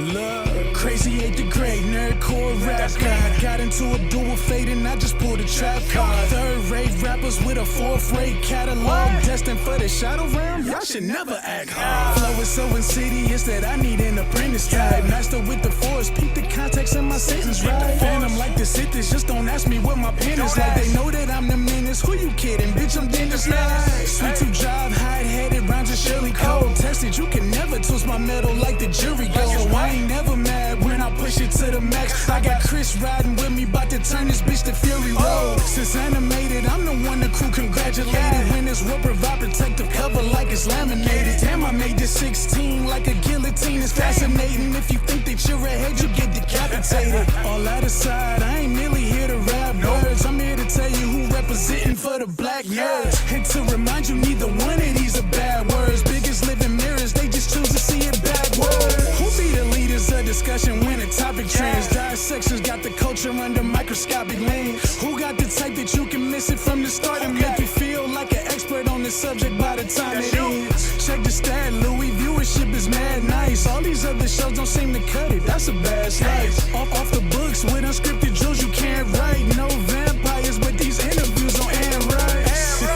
Yeah, this is the best part. Rhymes on Mandalorian, Independence made a best score. Starting a war with these stars, you won't get far. This is the way you play a game of life or death star. So far removed from the drama, we don't notice harm, but won't hesitate to shed a light like a Patronus charm. With mischief managed, troubles at a disadvantage. Must be something in the water, dip your toe because you know it's warm. Where can you find another show with such a fine cast? And if you try to box them in, they playing Minecraft. And basically to sum it up like you define math, this crew's the best and it figures like a line graph. I'm Mary band like the words I do. Level-headed, you don't have to have absurd IQs. They know you can relate because they're nerds like you.